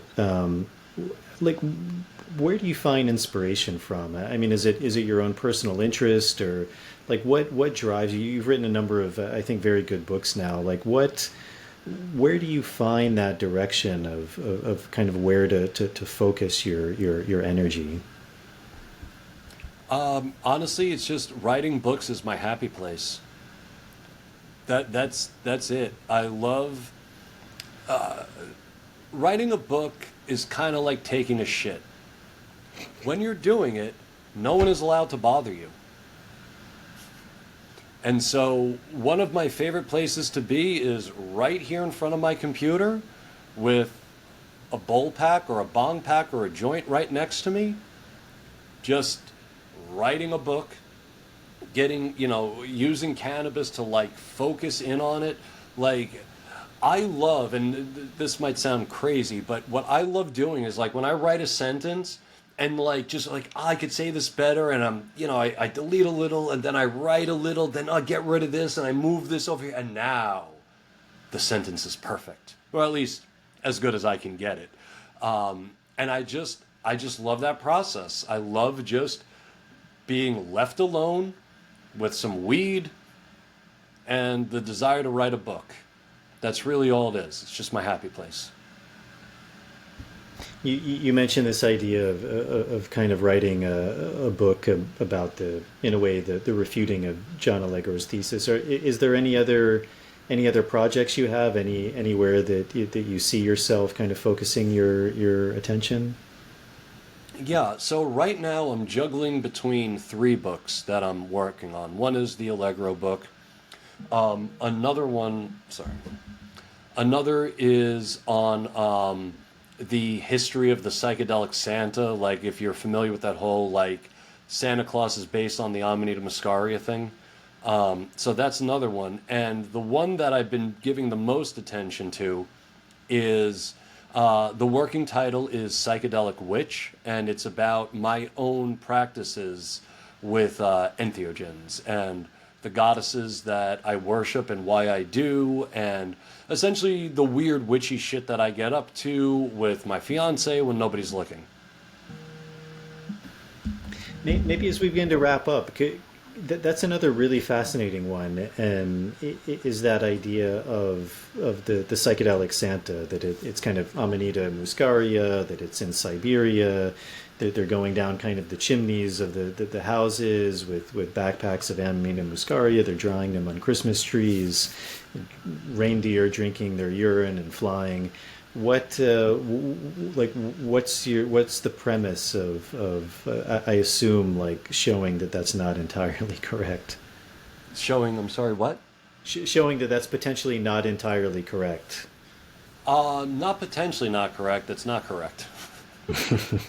So one of the things that people overlook is, like, the modern Christmas celebration was invented in the early 1800s, meaning we have a gold mine of evidence to know. Crisemi. Hold on a second. So we have a plethora of evidence to show how Christmas actually formed at the time. So, baby. So, a few things you brought up. As the sort of points of comparison, the idea. Did you bring up the presents under the tree thing? Yeah. So the issue with saying that. So for those who aren't familiar with this idea, the claim is that we put Christmas presents under Christmas trees because that's where Siberian shaman would find the Amanita muscaria, right under the coniferous trees, or what we would call Christmas trees. Well, when we look at the history of gift giving, specifically around Christmas, a very different picture emerges. First and foremost, the first Christmas trees were not coniferous trees. They were deciduous trees, like apple, maple, and cherry trees. So it can't be the Amanita muscaria, because the Amanita muscaria doesn't have a mycorrhizal relationship with deciduous trees like that. For your listeners, real quick, a mycorrhizal relationship just means that, so the Amanita muscaria, the famous red top, white spotted mushroom in fairy tales and building Smurf houses, they grow out of the roots of coniferous trees. So what you're actually picking up when you pull that mushroom is the end result of the tree's roots. So since the first Christmas trees were not coniferous trees, see, we just think that because they are today, that they always have been. Again, that's an anachronism. Since they were deciduous trees, that already kills the theory, but it gets even better than that, because the first Christmas trees were not put on the ground. The first Christmas trees were actually hung from the ceiling, and they were eventually replaced with mistletoe. So what happened was, they were up in the sky, like they were up in the ceiling, like hanging from the ceiling, and the gifts would be in a totally different room in the house. So that's another issue.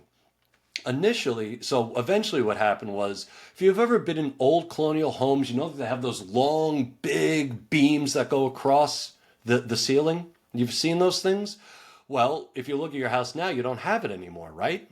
You don't see them so much. That's why they took the trees down, because they kept trying to hang the trees from the ceiling and the ceiling was just caving in. So they said, okay, we can't do this anymore. So they started putting trees, and they were small. They were like this big. They would put it on a table, right? And these early gifts, they were small too. They were like little candies or toy soldiers or like a little, wooden horse. And they weren't put under the tree. They were put on the branches. So that's also an issue for the, presence under the tree thing. And then what happened was, with the rise of corporations in the late 1800s, early 1900s, the gifts got to be so big, right? Now we're not talking about little, wooden soldiers. We're talking about big dolls and action figures and hobby horses. Well, they couldn't hang them from the branches, so they put them under the tree. Every single point of comparison for Santa Claus and the Amanita Muscaria, like what I just did with that one, I can do with every single one of them. Point is, if we really put presents under Christmas trees, because that's where Siberian shaman found the mushroom, then Christmas presents would have been under the trees in the first place. That's what being based on something means. It means you took it from here and applied it here. But they never applied it. And when they finally put the presents under the tree, it wasn't because of Siberian shaman. It was because the presents were too big and they were breaking the branches.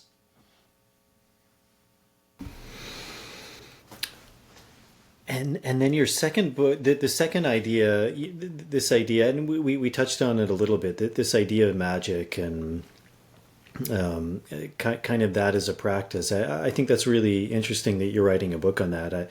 Obviously, without giving too much away, and you only share what you feel because it's a personal practice. But can you speak a bit about that? I think there's maybe more and more of an interest of that, but for most people, that's still either a very strange topic, even taboo topic, because there is a lot of, I think, negative beliefs around that. But like, what does that look like for you, and how do you feel that practice has served you? Great question. So the book outlines it's about pretty much the three major goddesses of my pantheon. I'm a polytheist. But it's mostly about the three major goddesses, how I reach them, what they represent, and how to work with them. So I'll just say real quick, I'll use their pedestrian names. I cannot use their sacred names here because I'm not in ceremony space. But they would be Gaia, Hecate, and Circe. Gaia represents life and consciousness. So we would all agree that we have life and consciousness, right? Hecate represents will and choice and decision making, because life and consciousness does make decisions. Circe is the alchemical or evolutionary principle, because life and consciousness makes decisions that takes our lives into either better or worse places. And so the book is just about essentially my religious beliefs, my own mythopoetics, the different substantia, which is just another word I use for psychedelics, the different substantia I use to reach them, why they are represented or have dominion over those substantia, and essentially how to actually enact psychedelic witchcraft in your own life. I'm glad you used the word served me. As you said, how does it serve you? Because that's one of the things I often say to people. Because someone will ask me, it's like, oh, is that your truth? No, it's not my truth. I don't have a truth. There's what's true, and then there's all the shit we don't know. That's it. So what I say instead, to your point, is my beliefs serve me. My beliefs just make my life more enjoyable to live. It is, my religion is, it might be, and I'm not totally sure, so I could be wrong, but it might be the world's first humanist religion. It is merely based on the fact that we as humans evolved to seek out numinous and transcendent experiences. And all I'm doing is having fun with that. Like, whether we like it or not, whether my beliefs are real or not, doesn't matter. I evolved to seek out those experiences anyway. And so I do. And I have a lot of fun with it, and I mean, right behind the screen is my altar room. I wish I could bring the camera in there to show it to you. It is a badass altar room. I take my altars very seriously. And yeah, it's, I love it. I have friends of mine that are, you know, also into magic, and they're like, all you need to do is meditation. And look, I love meditation. I meditate. I will chew your ear off about the benefits of meditation. But I also love my incenses and my chimes and my prayers and doing all the things I do. I love it. I love it. I love doing it. And I don't care. And I don't care what anybody, you know, has to say about it. It makes me happy. I have this connection with these forces in the universe because, and again, it's sort of where I'm trying to meet atheists halfway. It's like, okay, you might not believe in a goddess, but you do believe in life and consciousness, right? Okay, I just call that however that formed, I call it Gaia. Do you believe that we have free will? Yeah. Okay, I just call that Hecate. Do you believe in evolution? Yeah. Okay, I just call that Circe. So it's like the atheist and I, we believe in all the same things. I'm just anthropomorphizing those things. But at base, it's the same thing. And I do the anthropomorphizing because, again, it's just more fun. And I'm a stupid human, and that's what stupid humans do. We've been doing it since the dawn of time. I'm just carrying on the tradition. One of the things I kind of as we wrap up that I think is really interesting and like I was going to say noble. Maybe that's too big of a word, but I think it's true. No, if you're going to call me noble, go ahead. But it, you know, is actually really voicing your opinion, and we live in this very interesting time now, and you know, even this idea that you said of like my truth, you know, like there is something to that. Like, you know, none of these things are completely wrong in a way. Like, you know, there is a relativism to things. There, you know, even that kind of alchemical idea that all truths are kind of half truths. That there's always. But if it lines up with reality, it's not your truth. It's just the truth. That's right. That's right. You know, so that's why I sort of reject. Like, if what you're saying is your truth jives with reality, then it's not your truth. It's just reality. It's just truth. And that's something that I think all of these indigenous wisdom or mystery traditions are pointing towards is, you know, that they would also say that there is a reality, like with a capital R, there is a God with a G, you know, and this is what these, you know, that's why they're called wisdom traditions. I mean, that idea of knowledge is to actually, what is the real? It's to sort through the chaff and actually, you know, come to something, a self-knowledge. And well, self-knowledge and wisdom are two different things. Yeah, yeah. Knowledge changes over time. Wisdom is true throughout time. Mm-hmm. And I think that's the idea of like a self-knowledge is something that's timeless. Like when you really find something, I mean, I think that's the power of plants is when you find something, you know, that's you, but that's also beyond you. Like there's something real about that even if the local theory said that's maybe not true right now, as you said, that those things change too. Yeah. One of the things that, I mean, even in our field, it's something I noticed is very much, I think a lot of the leading voices in this field are from academia. And that's one of the things I really respect about Peter is even he uses like a similar language that I've often referred to, which is this mind virus that's really taken over academia and this field. It's seeing things through a very particular lens, which again, there is truth to that. But all of these things, when taken to an extreme, they become parasitical. And you know, one of the groups of people that I studied with, the Shipibo Kanibo, they have this beautiful idea, as I understand it, which is like what they would call good. Their word is hakun. And what it actually means is as we were speaking, truth. And on a deeper level, like what is good is that which is true. And on a deeper level, they would say what is truth? It's that which is life-giving, you know, that which is unifying. And that which is not good, hakun ma, it's the negation, is that which is not true. And what does that mean? It's the opposite. It's that which is separating. And I think so many of the philosophies that even has really encompassed this plant medicine world are philosophies of separation, philosophies of kind of pitting people against us. Rather, it's looking through a colonial lens, which obviously there's truth to that. There was horrific things that are done, and not everything. Much like we were saying with the church, like it's very complicated. Like if you look at the church in South America, a lot of bad things happened, and the church was also saving people, because if someone was a Christian, then you couldn't enslave them. So the church's role was to convert someone so that they were a God person, so that you couldn't enslave or kill them. So, even though maybe they were converting people, which you could look at wasn't the best thing, they were also in a sense saving their lives from people who were trying to kill them. And, even we yeah, I another guy who I've worked with and interviewed. His name is Hieronymo Masarara, and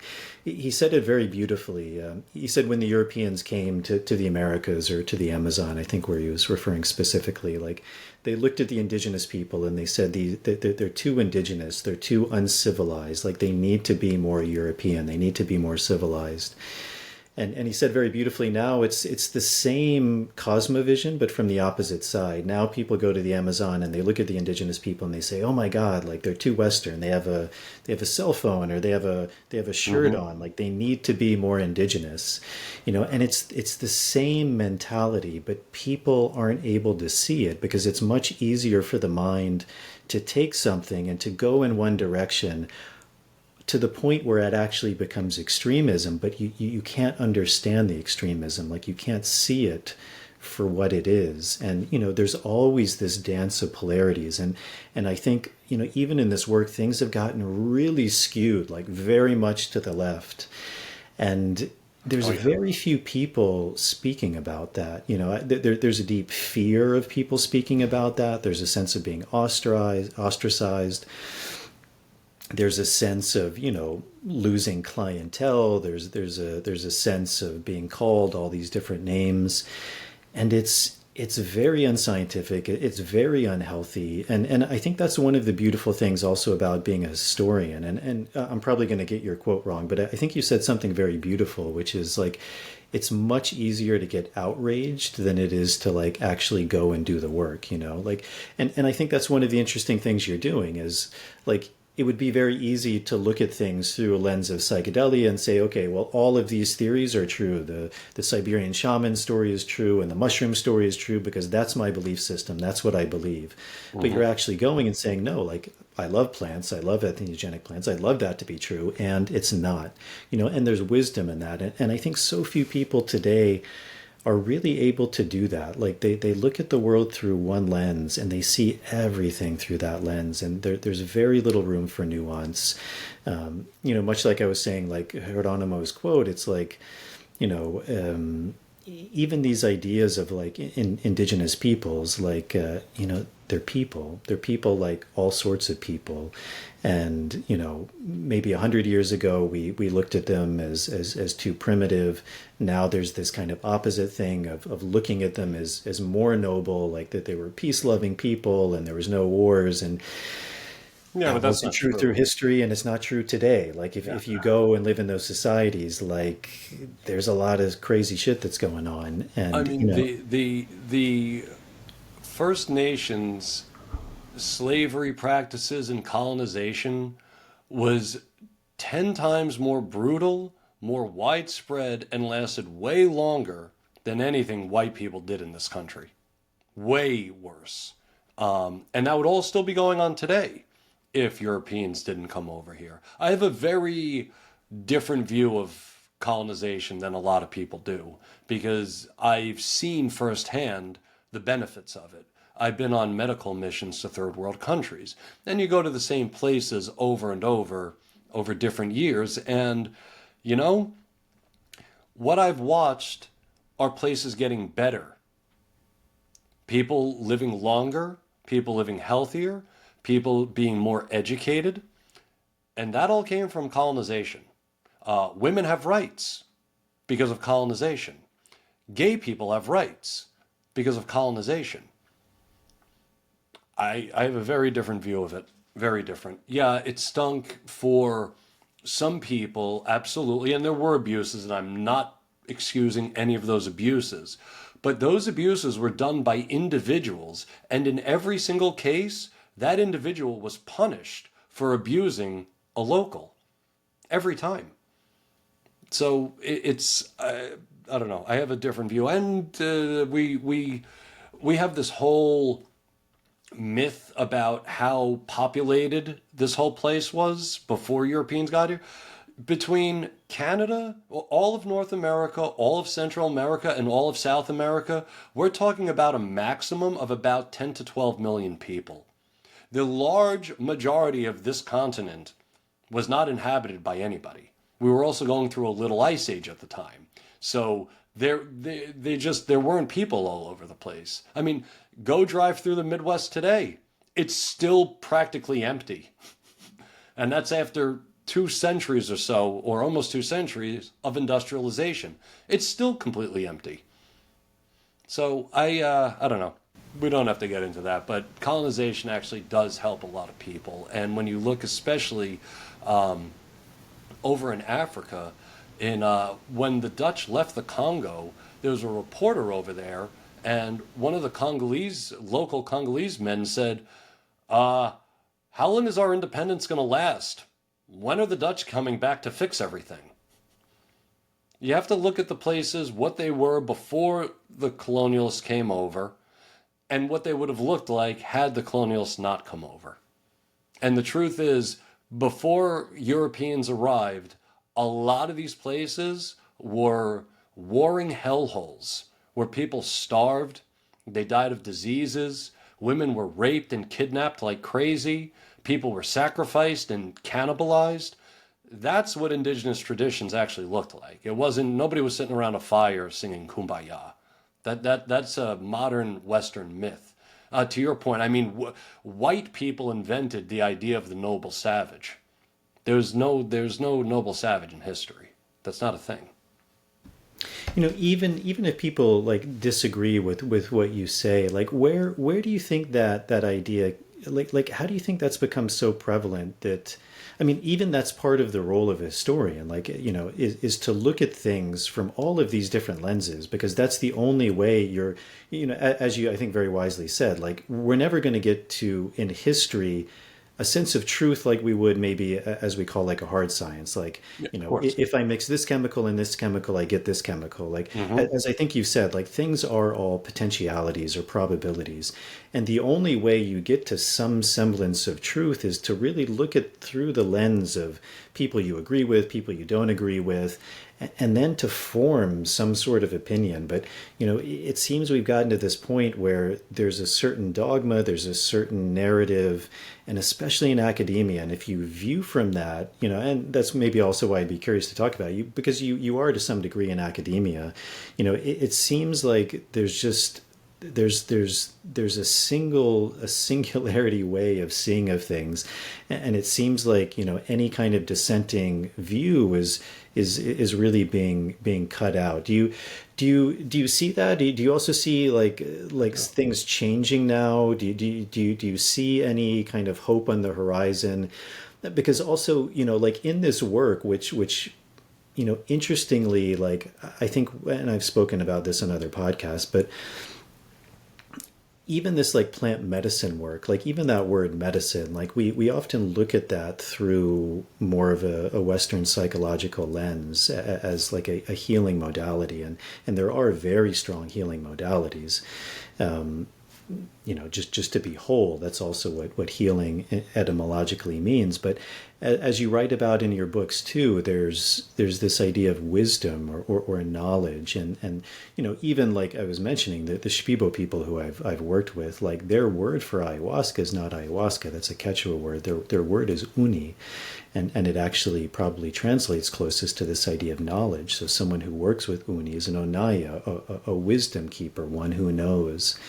And so even in these systems, like you mentioned Delphi, like know thyself, like that idea is supposed to be so ingrained in these traditions. And yet in this, again, for lack of a better word, plant medicine world, it does seem like there's a very particular narrative that's kind of driving all of these things. And it seems like of many of a particular field, this field should be somewhat immune to those things, because it's saying that it's a path of knowledge or wisdom, and that does entail from a place of Buddhism or whatever. Wisdom means to put yourself in both shoes, to see things from both sides, and not to only abide in one shoe. But we seem to have really lost that. Mm-hmm. Yeah, totally. I think the best thing we can do for both psychedelia and just civilization is everybody just needs to say, you know what? All of our ancestors were assholes. All of our ancestors enslaved each other. All of our ancestors colonized. All of our ancestors made war against weaker people. So why don't we start there? And instead of squabbling over whose ancestor did what to whom, we use that as a lesson to say, we're not going to be like that. Why don't we do that instead? Well, the reason we don't do that is because now in the modern West, to the victim goes the spoils. And being a victim gives you social credit. And so you have people today that were never enslaved because they live in the 21st century in the United States. And so they'll say that, oh, well, my ancestors were, and I'm feeling the ancestral trauma. No, you're not.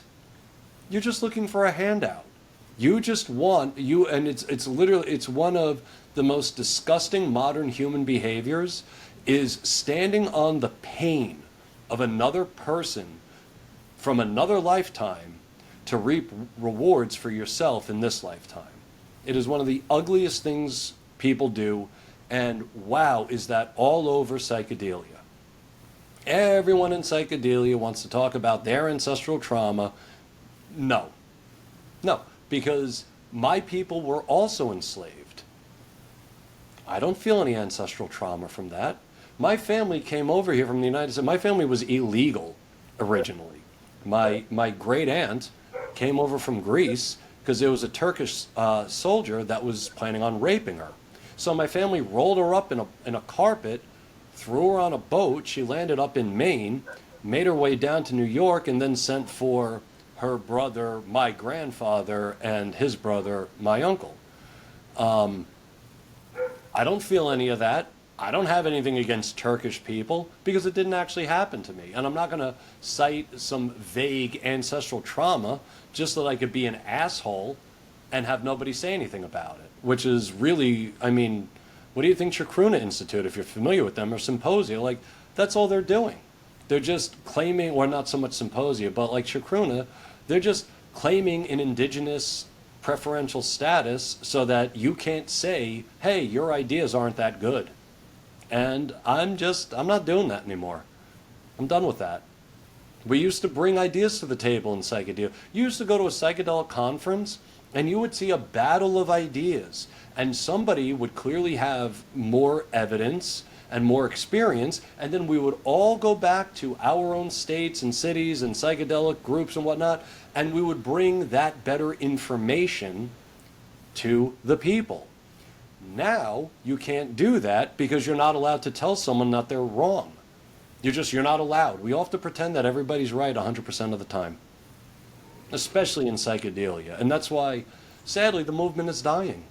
I mean, it's not going to be around for much longer. I was hoping that psychedelia was going to take off, but it's not going to. It's just going to slowly die out, and it's going to die out because of all this identity politic bullshit. It's killing it.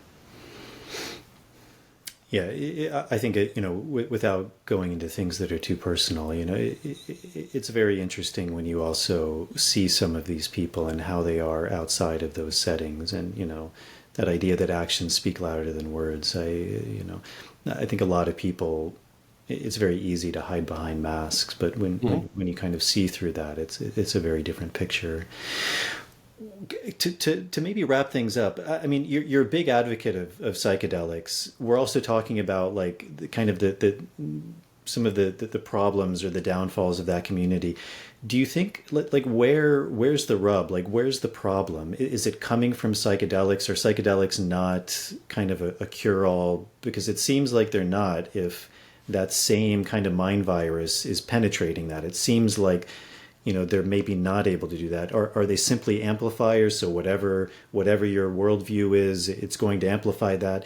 Is there an aspect of wisdom or truth that if you really go into it enough, if you work in the correct set and setting, if you're coming in with a genuine desire to learn and not just be right, that it will eventually guide you to more of a truth? Like, what's your feeling on that?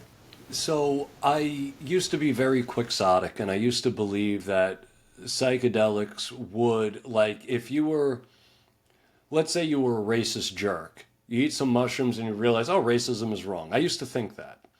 But it turns out you sort of were semi-quoting Stanislav Grof that psychedelics are non-specific amplifiers.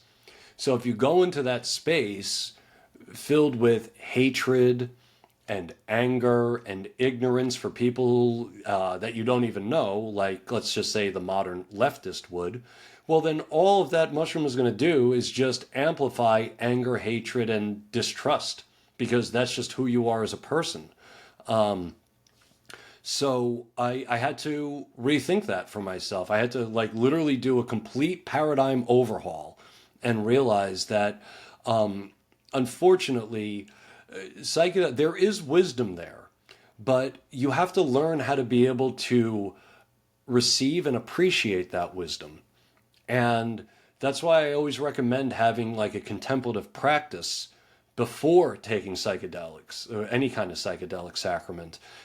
Meditation, jujitsu, even contemplative prayer, all of those things, any kind of, contemplative practice is really, yoga is another one, is really good to have before you go into, have a psychedelic experience, so that it hopefully will amplify the good parts of you. We're all made of different parts.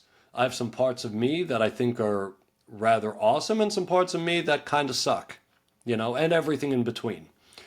And so I try to just use psychedelics to amplify the parts that are good and figure out what is behind the parts that are bad.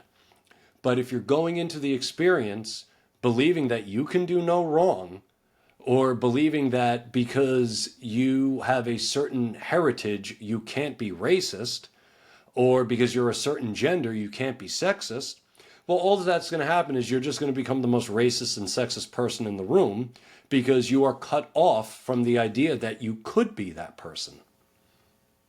And it's just going to sneak right up on you. It's not even going to sneak up on you. It's just going to envelop you. It's going to overpower you. And we used to use psychedelics to sort of temper the ego. Now people are using them to inflate their egos. So I think that's also another issue. But I don't know. I'm caught between having hope and just being like, well, I'm just going to eat my mushrooms, drink my ayahuasca, talk to my goddesses, and essentially fuck the movement. I don't even care about it anymore. If people just want to be filled with hatred and racism, which is what Chacruna Institute is, then I don't want to be a part of it anyway. What advice would you have to maybe younger people or people who are more novices who do want to go in with good intention? I mean, one of the, I used to work in a quite large ayahuasca center called the Temple of the Way of Light, and I think like life, one of the things you begin to recognize is pattern recognition. And always I would say that there was two qualities that I would see in people at the end of an experience when I knew they had tapped into something good, something true, and that was humility and gratitude, which is kind of the opposite of what you're describing. It was very clear that person was touched, was changed. I mean, you could literally see it in their face. Oh, yeah. There's a clarity, a peace. I've experienced it myself. Yeah, I know exactly that look, Jason. I know exactly what you're talking about. And it comes from being humbled. Mm-hmm. At least for me, that's what it is. It comes from being humbled by the sacrament. Yeah. And that's good. It's a good thing. And obviously, as you said, like we all have aspects of anger, of hate, of judgment. I mean, that's hopefully what this path is beginning to go in, and to show us that, and not to be consumed by that, not to feed that. What advice would you give to a younger person, or more of a novice, to approach this work in the best way possible? Like, or do you think working within a specific tradition is good? Do you think just the aspect of being humble, of going in not to not to grasp at something, but to be open with intentionality? Like what do you recommend? All right, this is going to sound a little harsh, but I think people could use a little harsh. If you're the kind of person that says queers for Palestine, you are too stupid to take a psychedelic medicine. Stay away from them. You are not smart enough for this. So that's first and foremost. If you have ever been to a protest, you are probably not smart enough or mature enough to handle a psychedelic experience. If you have love in your heart, if you don't judge others like willy-nilly, like I know I just made judgments, we all do make judgments, but they're not willy-nilly judgments. They're pretty based in observable fact. If you have love in your heart, you don't judge people, and you have, again, a contemplative practice, whether it be meditation, yoga, jujitsu, kung fu, whatever, it doesn't matter. That's going to be really important. And don't take too much the first time. Don't have an oops moment. I have done that. Don't just learn from my stupidity. Don't take too much the first time. And let's see what else. I think sometimes people go into a psychedelic experience thinking it's going to solve a specific problem for them. If you are not actively working on that problem without the medicine, without the sacrament, it's not going to stick. You have to actually be doing the thing. Whatever it is you're trying to do, whatever it is you're trying to change, you have to be actively working towards that. And also, integration is more important than the experience itself. In a lot of cases, it's more important. So journaling, walks in nature, if you meet an entity on mushrooms or ayahuasca, maybe find a tchotchke or a doll or a painting or something that reminds you of that and put it up in your house. Go out of your way to just be a little bit, be a better neighbor. While you're integrating. Just go out of your way to do it. To be a better friend. I'll tell you one thing that I like doing. If I know, like, let's say a friend posts on Instagram or social media anywhere, they can't wait for their trip to wherever, Brazil, doesn't matter. Reach out to that person and say, hey, I'm so excited that you're going to Brazil. Do you need a ride to the airport? Because getting to the airport sucks. And we all can't stand that part, is getting to the airport. So when you just reach out to somebody and say, hey, are you all set for that? You just made that person's day, by the way. And you also made your own day. Because when you do good, you feel good, unless you're a sociopath. But, we can't do anything about that. So, yeah, the short of it, if you were ever on a college campus and felt that you needed a safe space because somebody said something you didn't agree with, don't try any psychedelics. If you find yourself regularly yelling at people that you don't even know, don't take psychedelics.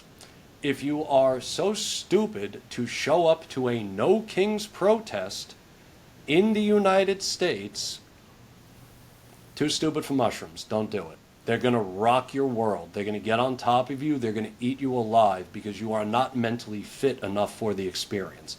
And if I may be so bold as to say, you probably also have some rot in your soul that needs to be taken care of first. Well, that sounds like a good way to end it, Tom. The worst way to end it, yeah. I hear you on that kind of dilemma of where this movement is going, and having to rethink certain things too. I do think, like Isaac Newton said, like if I've seen further than others, it's only because I've stood on the shoulders of giants, and I think that's one area where we're really missing, kind of in our hubris and in that inflated ego. We think we can do everything on our own. That we don't need to understand the other person's point of view. And every kind of indigenous tradition that I've worked with. They don't speak in those ways that you were speaking of, like the negative aspect of those ways at all. Like, Yeah, they've been westernized. No, I mean the opposite of that. Like they're speaking from a place of a place of unity, of not seeing people as different, Yeah, like based on that's their skin westernized. color. Oh, right, That's yeah, westernized. right, yeah. Yeah, You know, not judging people based on skin color is a Western thing. Indigenous peoples judged each other by skin color all the time. yeah. So yeah, I think that place of an open heart is so important, and Most important. yeah, you've done amazing work. I mean, your books are excellent. I mean, it's very apparent the historian in you, just the work you've done, the work you've done with these medicines. I think to really understand things from a broader perspective. I think you're doing amazing work with all of your writing, and you know, we talked about a bunch of topics, and I think, as you said, we could probably spend 3 hours on all of those 15 or 20 aspects that we spoke about. So I'd love to have you back on at some point in the future, whenever that happens. And, you know, I like I said, I think you're doing great work. And if people are interested in learning more about you and in reading your books, your work, what's the best way they can do that? Sure. So thomashatsis.com, or you could reach me on Instagram, tom.hatsis, or my Substack, which is just Substack Tom Hatsis. Essentially, just Google my name and it'll come up. Great. And your books, you recommend people to go to buy those. What's the best way? I mean, I'm a big fan of the local bookstore personally. I still love going to small independent bookshops. So that's where I would start first, or any like sort of witchy occult store should have 3 of my books. It should have the Witches Ointment, Psychedelic Mystery Traditions, and Microdosing Magic. A lot of them do. The only thing I'd say is not Amazon. Anywhere else, I don't care. And also, whatever. If you buy it on Amazon, thank you for buying my book off Amazon. I just think that there are better suppliers out there that actually pay their employees a living wage and pay their taxes. So I choose them instead. Well, great. Well, thank you so much, Tom. I really appreciate this. Thank you for sharing all your wisdom, and and I wish you all the best. Yeah, likewise, Jason. And I look forward to speaking to you again. All right, everyone. I hope you enjoyed that conversation. As I said, Thomas is a fascinating guy. I think he's done some really beautiful work. I really recommend his books if you get a chance. And I think that's it. So as always, if you're able to support the podcast, that's a really big help to me. Patreon is a really amazing service. You can sign up for as little as $1 a month. There's different tiers you can sign up for. I really like websites like that because they're based off this idea of reciprocity. So if you feel like you're gaining something from this podcast, it's a really beautiful way to give back. Also, as I said, you can follow me on Instagram, which we're using a lot more now, at Jason Grachanik, my name. And finally, if you're interested in working with myself and my colleague Marav Artsy, we have our 2026 calendar open now. So you can find out more information on my website at nicotianarustica.org, and there'll be a link to all of that in the show notes. So I hope this finds you all well. Thank you so much for tuning in, and I will see you all on the next episode.